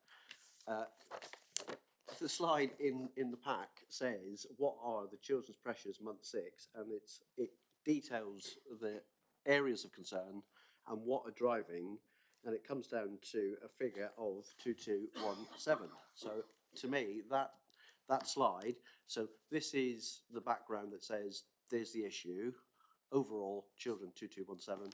This one then gives you the meat on the bones that says, okay, so it's we're in EPNS, it's transport, it's send, its placements. And to me, that's the slide that you then interrogate to say, right, how do we pull this back, guys? What the slides then says is, well, in order to get to that 2217, we've put mitigations in place, because actually we were showing previous numbers a bit higher. So again, there are already plans in place. So I would expect you to be looking at that one and saying, are those on track? And how do those feed in? Are you double counting, etc., etc.? So if it's not quite as clear as it could be, Councillor Larry, I do apologise, but I think it is there in detail. So if I can try and summarise, we had a variance of 2.217 forecast. The total pressures, the month before, I think they had been about 4 million. You had closed the gap by 2.204, which is on page 2 of that pack. Page 3, you show how you're planning to achieve the 2.204 and have achieved 0.653. And you then explain where the pressures are in the future following pages of what all of that looks like. What that leaves is a gap still to fill of 2.217, which I assume in some ways the rabbit out of the hat will be in 2 weeks' time when we're told whether the rabbit out of the hat is children's or that's come from other places. But when we go into forecasting for next year's budget, which we'll be looking at in budget scrutiny in 2 months' time, are we saying that the budget needs to go up by how much when other budgets are being cut?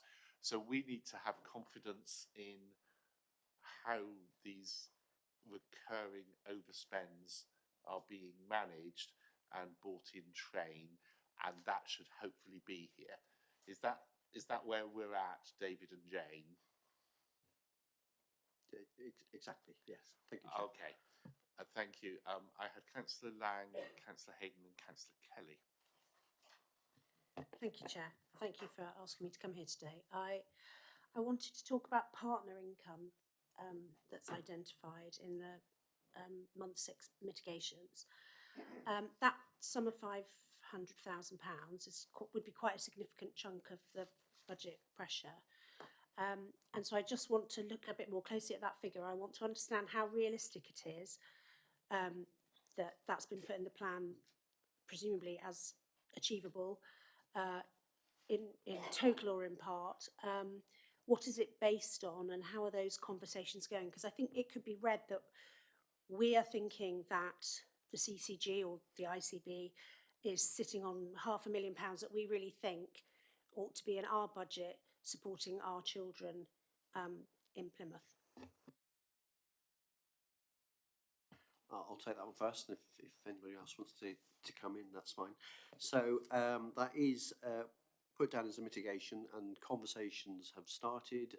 I think we're all aware of the relationship that we have now with the ICB and the conversations that we have on a monthly basis, finance to finance and so on. How realistic is that number? We are talking to the ICB about our overall overarching agreement and saying, rather than the current process, which is as a child hits a trigger point, we fill in a form, we send it to the ICB, they review it and they come back and say we can support 5%, 10%, 15% of the cost or whatever.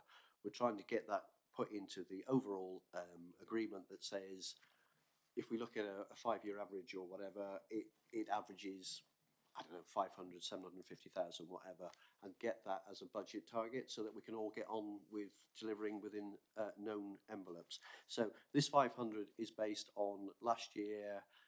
We were very late to the party. It was all kinds of reasons, but we actually wrote to them in February and they released £829,000 worth of funding towards the children looking backwards. So this was a sort of a placeholder to start the conversation going forward. Can I just ask then if there's anything either this committee or my committee or anybody can do to expedite those conversations? Everybody presumably knows what we need, what we're asking for. What can we do to speed it up? So I welcome any help from any quarter. So the negotiation started under Craig McArdle before he left. It didn't quite get concluded, so that's now been picked up. So yes, any help is welcome, but discussions are ongoing.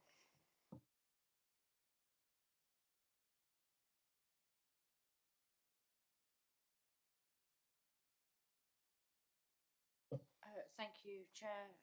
Through you, Chair, I would like to ask the Cabinet member. Obviously you see an overspend here, and we see an increase of children coming into care. I think we would all agree that SEND is getting higher and higher in our city. What is your thoughts and your ideas to come in on budget? Firstly, if you answer that one first, please. Yes, thank you very much. Well, what we're currently doing is we have got 12 social workers that are going to be starting next February, which means that agency, so I don't know if you all know, but it's actually agency that puts us at the highest costs, that and as well as transport and short breaks. But our agency costs and our bespoke placements have been the ones that have caused the most problems, and that's the ones that we've currently been addressing. So say by getting our 12 social workers that we've managed to get in place for next February, that's going to increase a greater saving. Can you please then carry on what we're going to do regarding our looked after children, because we are seeing more come into our care. Fantastic news that we're going to have in-house social workers. It's something that we've been needing for a long time here in the city, but actually that's not going to stop our young children coming into care. Yeah, our looked after children, a lot of the numbers are actually starting to fall. So we've had a slight increase recently, but if you look overall, actually the numbers are starting to go down. And also with our bespoke placement, at one point that was quite high, but that has actually started to reduce as well. We're down to, Jane will correct me, so because obviously I only got the figures, the last figures were a couple of weeks ago. So we had 3 that we knew, but we should hopefully have, and Jane, I see Jane's hand's been up as well, and she'll probably correct me if not, but we should be taking that down to 1. Which is the lowest that we've had for a very long time, especially the bespoke. And as you know, bespoke placements are the ones that are one of the most trying costs for us as well. And do you want me to bring in Jane, because you're sort of, I can see Jane's fidgeting a little bit. Is there anything else you'd like me to answer, Councillor Hayden? Try to explain first, if that's okay, please. Yeah, of course. Is that about the SEND? Yeah, absolutely. I know that with the SEND, as you can see, we've got the budget of 3.1 million, and then we've got a deficit of 0.284. The problem is because of the short breaks, and I think that's something I'm going to speak to about with Sharon, is what can we do to change that as well. We don't want to not be offering a good level of service. We don't want to be, predominantly more than anything else, we don't want to be letting down our children, and our looked after children are the highest priority when it comes to a lot of stuff. I know that we've got budget cuts, and we have found ways where we can cut the budget, hence like with the social workers, bringing them in-house, the fact that we have been looking through all the children on children in need and seeing which ones actually can be changed. There's various little tweaks. It sounds like little tiny tweaks, but we're hoping the little tweaks actually build up to a proper thing. The SEND, it's not, I think there's been a bit of misreporting here, and again I'm going to bring in Jane on this one, but it hasn't increased the number, so I think there's been something about that. And I can send you over a written response if you want, because I've had a bit more of the factual information, but it only came in today, if that's okay. So I haven't had a chance, because I was out this morning, to actually properly look through it. Oh, I can't hear you, sorry. I believe Jane's coming in. Before Jane comes in, obviously you hadn't had a chance to send that. If you're able to send that latest SEND information to us, because Councillor Hayden has asked for it, but also to send it to the Children and Young People's panel, so in terms of tracking, so that they get that latest information as well at the same time that we do, because that seems only fair, and it doesn't need to wait for their next meeting. Jane, did you want to? That's absolutely fine, Chair.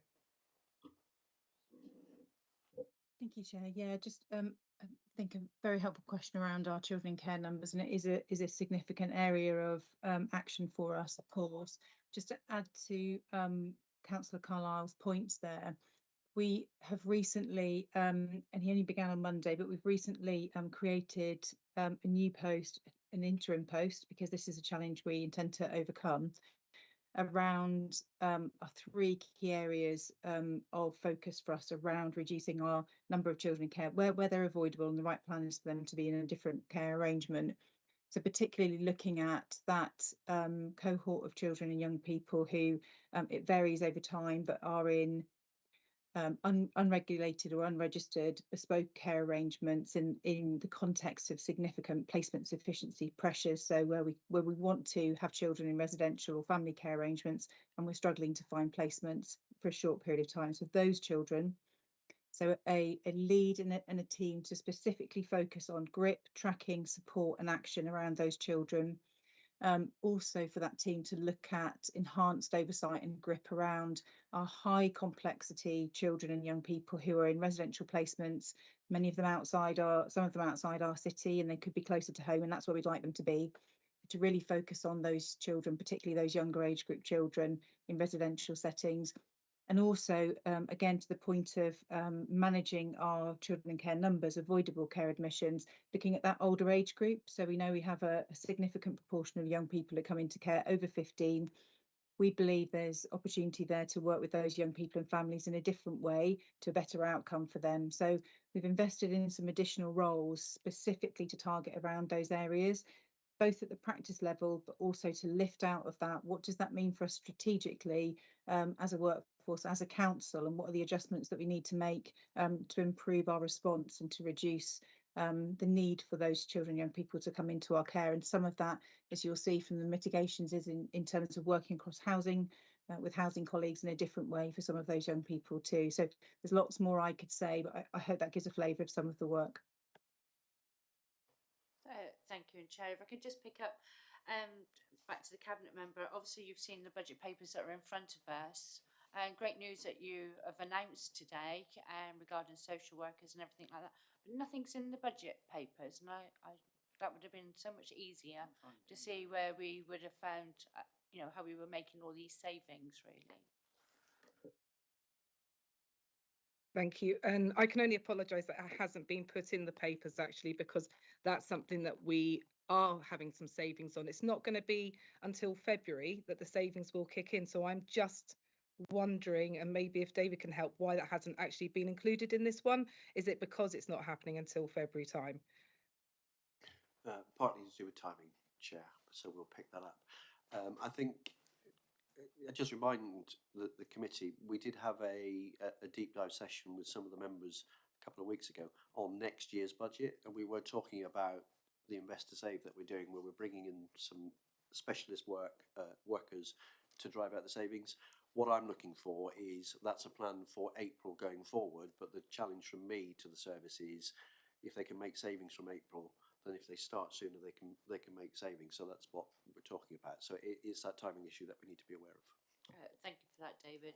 And I totally agree. You shouldn't put something in that's not actually already here, which is what my concerns are about.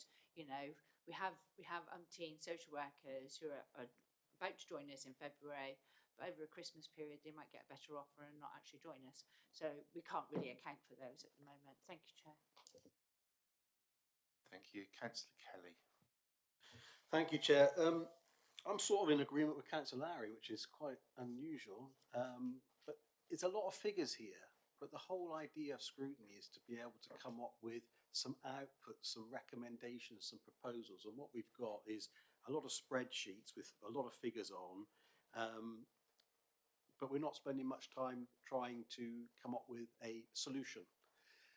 Now, I might be misinterpreting this, so correct me if I'm wrong, but if we look at page 4, bespoke, and it's already been alluded to that that's the most expensive placement, are we saying in effect that that total to variance in the far column is £1.5 million over? And just try to put that into perspective for us in this room, how many children does that actually apply to? Because what we're doing is we manage everything against a budget, and you get a black mark or a tick sometimes if with bespoke, for example, there is one case, it can blow the budget, a very sound budget. You've done all the mitigating circumstances, but just that one individual case can really sort of run away with itself and cost millions. So can we just put it into context? Because if I'm understanding it correctly, on page 4, 1.235 million was sort of budgeted for. You're now well over double that, and that one column in isolation is basically distorting the figure quite hugely. I just really wanted to get a better understanding of how many bespoke placements did we budget for and how many have we actually ended up with, because if it's a big difference, then clearly the budget was poor. If it's one, but it's skewed it all, we could spend a lot of time trying to find a solution to something that you're never going to find a solution to.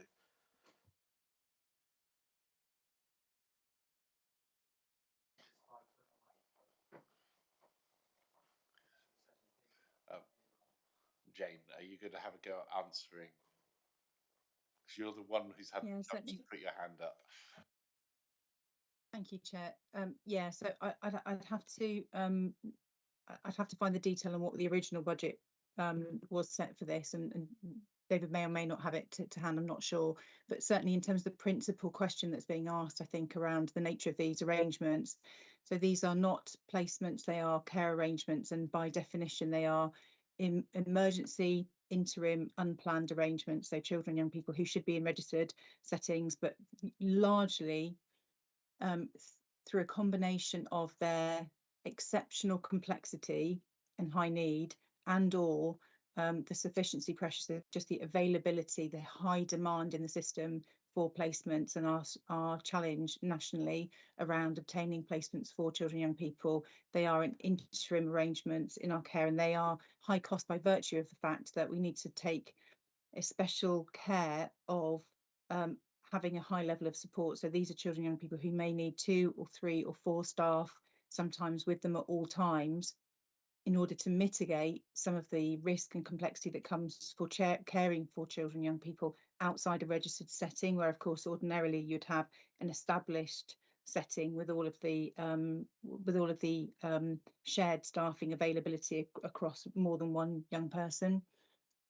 So that's why, and that's really the focus, in fact, the primary focus of the work that I outlined earlier, of the innovation lead and team, to really tackle and drive down those young people in those arrangements. And it absolutely is an imperative for us to do so.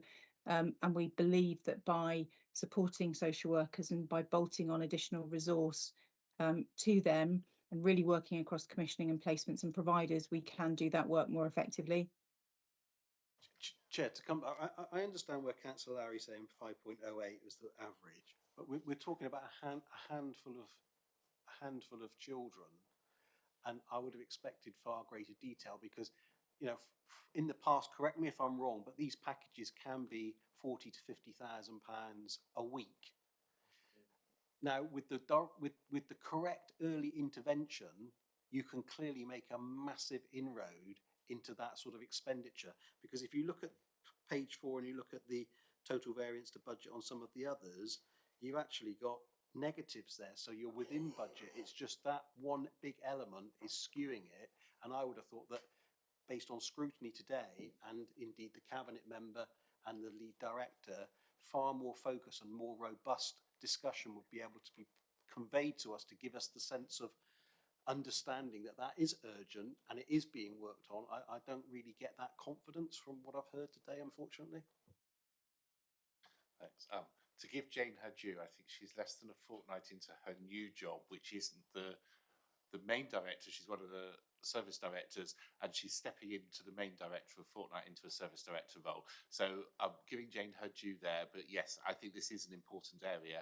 And as the CMT, the senior director, had been here, then we might. Thank you, Chair, and I wish to congratulate Jane on her appointment. But whether Jane's new into that role, the cabinet member isn't. But that is looking at these figures, that is the figure that jumps out of the page to me.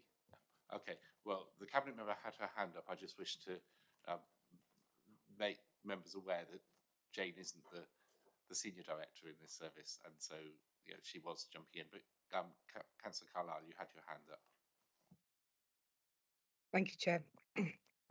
We have started putting in place some ways that we can stop using bespoke arrangements, because obviously this is something that's always been a biggest challenge for us. This has always been, as Councillor Kelly has said, this has always been a challenging point, and it's always been one of our highest costs as well. So we are starting to make our foster carers package a lot more attractive, so that we can have people come to us. And actually, it's like everything, it's like with our social workers as well. If our social workers are more in-house, it's more cost effective and it works better for us. And I don't know if I said, but our social workers are coming from overseas.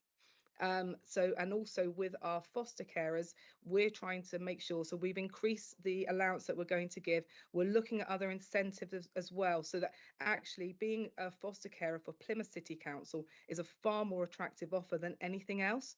And that would be obviously our dream. And if we can get that going, it's obviously going to take us a few months, to a year, to try and get that going and try and secure as many.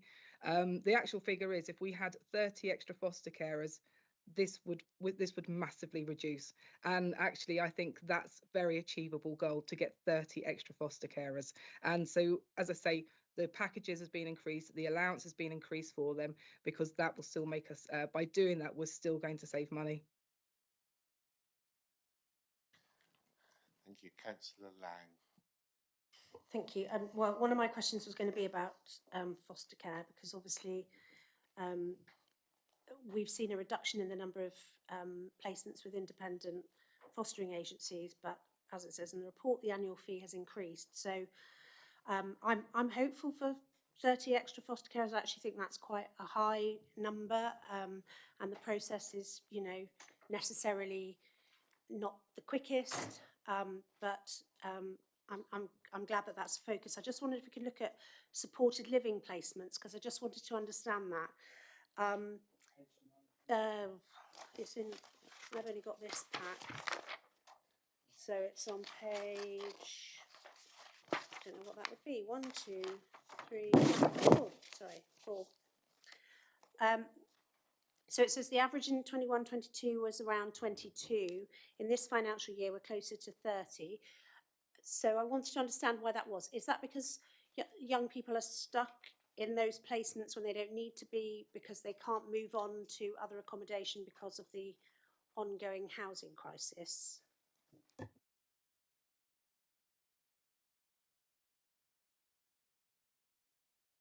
Apologies, Councillor Lang, I didn't hear if that question was directed to myself or to Jane. I think you try and take it, Councillor Carlisle. Yeah, no, that's absolutely fine. I think we have got part of it, which is a planning problem and a bit of a housing crisis that is affecting our children, especially when it comes to our care leavers and what we're trying to offer them from the age of 16 to 25. As you know, we had a meeting with some of the young people and talking about their concerns and how we could do that. So it's something that I'm going to approach the planning committee as well, to see if it's something that they can include when people are applying for planning. There's something that we can do for our care leavers. But the actual option is, a lot of them who are in our bespoke arrangement there's a few that were under 16. So it's not such a housing problem. And obviously I don't want to go into too much detail, but it is trying to find the right place for them, and so something that can suit their needs. That's hence why we've had it. If you can see, some of it is like, some of it is 5-to-1 ratio when it comes to staff. I don't think I'm talking about those placements though. I mean, I've just as a throwing it out there, I know that Newham, for instance, have taken on some redundant sheltered housing, refurbished it. I think there's something like 28 studio flats in it, and that is providing a lot of the necessary supported living placements. And I just wondered if we'd done any of that kind of invest to save, it's a naff phrase, but blue sky thinking around how we can solve this ourselves, because we can't wait for the housing crisis to resolve itself, because I don't think that's going to happen anytime soon. Thank you. Yeah, thank you. No, I totally agree. I think that we can't seem to wait for the housing crisis. I know that there has been a variety of discussions and blue sky thinking. I'm the same as you. I'm not that great with that phrase, but sometimes on something like this, you can't really think of any other way to describe it. As I say, we are looking at talking to the planning committee and seeing if there's something that we can put in place there as well. I know Jane was nodding away there as well, so I'm not sure if Jane was nodding in agreement with us, or if you've had any other difference, something that I didn't know about. Happy for me to come in there, Chair. Thanks. Yeah, it is a really complex area, isn't it? And part of our mitigation is to work really closely with housing around what are the solutions. So we can't, in isolation, I think, as a children's service, resolve all of the challenges in terms of the housing pressures, which you're absolutely right, Councillor Lang, they do feature as a strong driver in some of those additional increases in supported living, which is why that mitigation is on there. We are also reviewing whether we, through our commissioning approach and through some of the approaches that you've suggested in terms of housing availability, got alternative options that we could look at in terms of our response to children's service around care leavers accommodation. And of course, there is a great deal of detail to be considered within that. But that conversation is very, it's ongoing, but it's also live. And I know that Sharon has been in discussions with senior colleagues around what that can look like to achieve those mitigations. I'm not in a position to say very much more detail about it today, I'm afraid. Can I just quickly pick up on housing, because month 6 report would have taken us till September. So we're now 2 months past that in terms of delivery. Independent housing due to save £200,000, but accommodation would need to be found. How many young people have been accommodated in the last 2 months through that? So myself, sorry, Chair, I don't know, but I will find that out for you. It's a really good question. I should have had that to my fingertips today. Apologies. Because if 2 months down the line, young people haven't been found accommodation, that £200,000 won't be found, because you're a third of the way through. So I think there is probably a degree of sense check on mitigations needed, given this was a month 6 and we are effectively today at the end of month 8. Sorry today to tell you that, David, is another set of papers to run. I don't have any other hands up. Oh, sorry, Councillor Larry. We had the joy of having a detailed brief this month on children's services, which has helped give me some personal confidence as to the way forward. Today's slides haven't helped because, no disrespect to Councillor Carlisle, when asked the question, how are you going to balance the budget, you made reference to social workers, which is all well and good. I then spent the next 10 minutes going through this pack of stuff to find where social workers were and where that benefit would be derived. And obviously David's explained why that's not in here now. And there's a lot of slides, there's a lot of data still, and there's a lot of, dare I say, variance and continued pressure going forward. And I just don't want to be in a situation where it feels like jam tomorrow. And I know this is a very important service and they do some wonderful stuff, and that should, dare I say, in respect of us looking at numbers, should go, doesn't need to be necessarily said, but I would like some confidence that, you know, we're not going to be in a situation we've perpetually been in with children's services overspending. So month 7 report, I'm sure will be shared with the scrutiny panel, and I'm not quite sure where we are with reports being shared with scrutiny panels at the moment, but it'd be very welcoming to at least me, and I'm sure other members would agree, that every month we get an update on children's services. It might only be for us to note, but just to give us the confidence that the paperwork we've got here, let's use that as a database, and we can progress and see what's happening, because I just really want that confidence, because it's the one thing that blows our budget every year. And let's just give members that comfort for once, please. Thanks, agree. In terms of the month 7 report, we will have it for our December meeting. So, but Chair, I don't just want the month 7 report. I want this data here updated for month 7 to show what progress has been made and what additional costs have been made. Because else it's just a figure that's meaningless to most of us. If I may, Chair, a very good intervention from Councillor Larry, as always. Yes, that's an excellent idea. We'll bring that mitigations sheet as a working document so that you can see it and challenge as to where the slippages might be and so on. That's fine. Thanks. Councillor Kelly.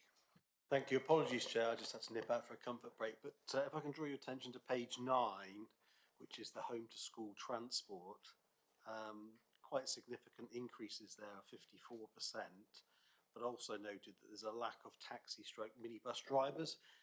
To me, that is an area that could be quickly alleviated, and I'd just like to know from the Cabinet member what plans are in place now and what's being worked on to ensure that this problem is overcome, and well, as soon as possible, but also when we look to the medium longer term as well. Thank you, Chair. Thank you, Councillor Kelly. This is one of our significant weaknesses, to be honest, because we don't have enough taxi drivers right now, and that's what we need. We need more taxi drivers. We've managed to save money in lots of ways where previously we had to have a lot of separate taxis and everything else because of COVID. That has been mitigated, and also there has been a review on children who have actually needed to continue having this type of support to ensure that they do need that as well. So there has been a slight saving in that, but obviously because of extra fuel costs, because of the cost of living crisis, it has increased, and because we are lacking in taxi drivers. Through you, Chair, I know that. My question was, what are you doing to overcome the issues that you've just eloquently presented? We haven't got anything right now in place. So I know that Sharon is off right now, unfortunately. I can catch up with her when I get back, but I have not been given any update. I've just been told that there's something that we're trying to. We are sort of in an impasse right now, basically, because if we could magic up minibus drivers, if we could magic up a minibus, if we could magic up something like that, this deficit wouldn't be there. Thank you. I think we've heard what you've got to say, and we'll no doubt think about that. I haven't got any other hands up. I think the suggestion that the mitigation sheet is updated and included in our finance reports is a good one. So thank you for that, Councillor Lowry, and for David agreeing to do that. I think that will help us as we go forward. This is one of the areas that is of ongoing concern. I think that one of the things we might be able to ask today is for some of this to be looked at by children and young peoples, because some of the areas have come up where I think there might be some more questioning. So I'll come on to those in a moment. But just as advance warning, budget scrutiny, we are going to want to be sure that the budget is sound. And so today has not been the sort of tough questioning that will come in at budget scrutiny, where we're going to need to be sure that the same overspends don't happen next year that have happened this year, because we need to be setting a budget that is sound, which means that some of the things that we'll be identifying in a minute, you might find a way of getting the books to balance overall this year, but you need to have resolved by the time the budget comes in for us to scrutinise in January. And I just wanted to flag that to you, because this is one of the areas where the budget could be difficult otherwise. If Councillor Lang is happy, the things I'd like to refer to her panel to have a further look at the financial implications of some of the mitigations or weaknesses are partner income, the £500,000 that was identified, an action plan to reduce agency spend, not just the ones that you've got coming in February, but how that's going to continue to drop substantially, housing pressures, and what is actually being done to ensure that housing is provided rather than it being a wish list, and home to school transport, because I think each of those have substantial financial implications linked to them. And I think if the Children and Young People's panel is able to do more delving with their expertise, but with a very financial perspective, that would be useful. Councillor Lang, is that? Yeah, talking about the partner income, I think if we could, I don't know, come up with a mirror recommendation that came from here as well, not just from Children's, I think that would be helpful in the gravity of what we're asking. So that it's not just coming from children's, that it's coming also from this committee as well, but the rest is fine. That would be my I was going to have a request. look at how you might look at that. If you want to have a little think about what a joint recommendation around partner income is, while I go to Councillor Kelly. Chair, could you just add bespoke as well, please? I'm happy to add bespoke. Well, that is the highest. Yeah, well, there's $1 million on home to school transport, so yeah, but bespoke is outside our control. Home to school transport is, yeah. So bespoke I have added to the list. One of the things I would like, if possible as well, to refer to children and young peoples is linked to the performance report. One of the things we do here is we look at performance reports alongside finance reports. And the performance report has a nice big red rag rating on children with multiple child protection plans, where our target is a 23% rolling. A year ago it was at 27%, it's now at 30%. So rather than having dropped 4% hit target, it's gone up by 3.5%. That in terms of warning lights, once you get children with multiple plans, you're heading towards potential much more expensive interventions. If possible, it would be good for the Children and Young People's panel to look at why that reg rating is red and what action plans are in place to turn that around, because I think that would be useful for us.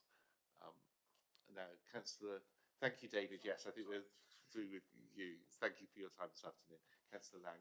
That does come as routine to our committee. Thank you. So, with that reassurance on that particular one, though not reassurance that anything is as yet turning it from a wrong direction of travel, but at least we know that the scrutiny panel is looking at it, and Councillor Lang's looking at the financial implications on some of the other areas. Basically, by budget scrutiny, we'll be looking at the chair and vice chair of Children and Young Peoples to give us some steer in that discussion session. Did you come up with anything around the... I think you're better at drafting recommendations than me, but I think what I'm talking about is something around urgency and expedition and impetus around the conversations, because it just feels too vague to me. Conversations are ongoing. So a recommendation to the cabinet member to actively intervene in the conversations to ensure that we get a good outcome and that is delivered. Yeah, I think that would do it. In a timely needs to be in there somewhere. Yeah. Are you able to craft from that, Helen? Helen will craft that, but so we have some things that we are asking Children and Young Peoples to do as a further little piece of us having looked into the finance and performance is on their agenda next time. So there's the heads up to the team there, Councillor Carlisle, that you know what you're going to be asked about, and you know what we're going to be going at budget. So make sure you get those right. The mitigations David has said we will get, and a recommendation effectively jointly from us and the chair of Children and Young Peoples for engagement in that mitigation. Are people happy with those? And we have looked at children's as we said we would do. Yeah. Thank you all very much. I think we might be able to move relatively quickly on the next. So thank you, Councillor Carlisle, and thank you, Jane. Appreciate your time this afternoon. And thank you, Chair. If we get this right, we might be able to be quick. So let's see if my judgment can be right or wrong on this. The elections bill implications, I worked with Glenda. By the time we worked out that there was no one really to write to, the government had actually told us when they would lay the statutory instrument, and that's what we were pushing on. the statutory instrument was laid by the deadline to enable them to introduce it for May 2023 and has to be enacted in January. Glenda is coming to us our December extra meeting with a breakdown on the elections bill. I will ask that in advance of that meeting, should anyone wish to be geeky enough, a link to the statutory instrument is provided so that you can read all 300 odd pages of it, should you wish to. But we will be discussing the elections bill at that extra meeting, which is why it isn't on the agenda today. But I just wanted to make sure that you were all aware of that and that you'd put the 14th in your diary. Yes, Nigel. So just obviously the obvious thing that stands out is that Glenda will be in full election mode with the by-elections in December. Yes, we are aware of that, but we can't push this off to our February meeting because by then it will be too late to make any major recommendations about how we implement it here or any other representations the council might wish to make following our discussion at full council last time. So Glenda's aware of that. But and I'll pass on your very welcome feedback to her, because you're right, we're under enormous pressure. And it is difficult, but this is one that is outside all of our hands and we do need to try and get it right. And Glenda has been desperate to bring it to us now since it was first mentioned. She'll be a lot less desperate now, Chair. I know, but in terms of bereavement services, we have had a brief paper. We put this on because we were concerned a few meetings ago that the new provision was not under control and needed to be brought under control. We were concerned about some of the other bits and pieces. Since then, we've got the executive board being set up. Things have been happening. The reports coming back to us now are things are on time and everything else. Unless anyone's got any very specific questions, I'm not seeing any. I propose that next time we don't have bereavement services, but that we ask in 6 months' time that the team come back to us with a full briefing on transition. Because in 6 months' time, we'll be 6 months away from an opening and 2 closures there or thereabouts. So, you know, how things are going, the transition to opening and the futures of Western Mill and Efford come back as a paper specifically around transition and future. Councillor Hayden and Councillor Kelly. Yeah, I think more to the point, Chair, we need to look at the transition with the 2 other sites. I think that's where the scrutiny needs to concentrate more. Thank you. I'm in agreement, obviously joining this committee for the first time today after a long lapse. I know that the sort of bereavement services, are you talking about the new crematorium? Yeah. Yeah. As chair, can you confirm now it's back on track and within budget? Because I know that it was spiralling out of, and I presume that's what you're alluding to when you said they had lost control? We were looking at costs and timings and accountability of cabinet members and all sorts of things, and how we ensured a cross-party approach for a big once-in-a-century project. I think we have spent quite a lot of time, also in part 2, so that we can be really honest about that, over the last round of 2 meetings. So it's been discussed now, I think, for 3 or 4 meetings on the trot. And rather than it being every time, I think... but as chair and the committee, you're satisfied that that is now no longer an issue? We're not seeing it escalating through the reporting that's coming into council. I think even if it is an issue from memory, and I'm conscious that there's part 2 stuff that I don't want to share, but it's not our issue because it's a design and build. Yeah. So it's not our issue. It's the contractor's issue. And the contract, part of the issue was the contract hadn't been let, and the contract has now been let. So a lot of the things we were concerned about that were pushing costs up have been dealt with. There will be updates and there will be bits, but in terms of in February, I don't think we need to have it on our agenda, so that we then come back to transition. People are all right with that? Thank you very much.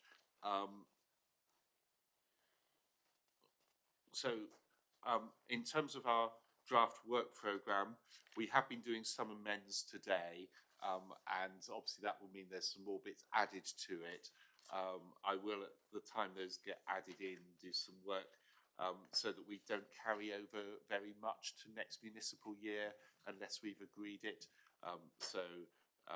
For example, the digital transformation and inclusion we should include with customer services strategy, because that's where they two intervene. So rather than having two items, let's move that into one and make sure that one covers both explicitly. The review of the Plymouth Community Covenant, I think in a future meeting we will be getting the results of that task and finish group come back in, so that we will then sign those off. The Equality and Diversity Action Plan, the hate crime reporting, is coming into our February meeting, because we will specifically be looking at hate crime in terms of the work of the Community Safety Partnership, and we will be setting up a task and finish around welcoming city strategy, which will probably mean that most of the things will have been done, but we will look and make sure that we timetable as much as possible in and leave relatively little going forward. If people are happy with that, and for us to make the amendments following today. In terms of tracking decisions, Helen, can I say a very big thank you for your perseverance. You will have noticed, members, that we have had answers to all but one of our questions, even the ones dating back 12 months. Well done, Helen. Thank you for badgering. I'm pleased I don't need to make any nasty letters to anyone to make anything now happen. And thank you for all of those. Councillor Lowry. I'm looking for an appropriate expression here, but polite. Thank you, Helen. But I did raise the issue with Democratic Support today about the amount of to-follow papers. It has seemed to become a bit of a norm, Chair, and I don't want to print all this stuff off because, for obvious reasons. Trying to do it online when there are so many to-follow papers is quite a challenge, actually. Yeah. So can I ask that you as Chair, write to the appropriate people, maybe the Chief Executive herself, because it's not easy for the government, for these guys and ladies trying to do this job when they're all getting all their papers late. It's not their fault. But can I request that you, with the approval of the committee, that you write to Chief Executive expressing our concern about the amount of to-follows paper? It seems to become a bit more of a norm than an exception. And I think we could do with reversing that, Chair. Thank you. If members are happy for me to do that, I'm happy to do it. Yeah. Councillor Partridge.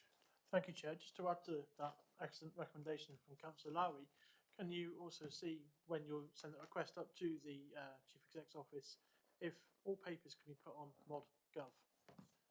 It took me an awful while today, and Councillor Churchill today, to find to find every single to-follow supplement, and indeed the private documents that we get to see without having to go through the public agenda.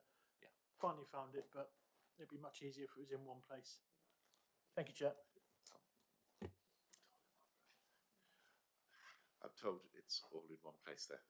It is being shown to me as all in one place. Councillor Partridge, probably we need to do some work with you to make sure that you're able to, because I've accessed everything from mod.gov, so there'll be something about your...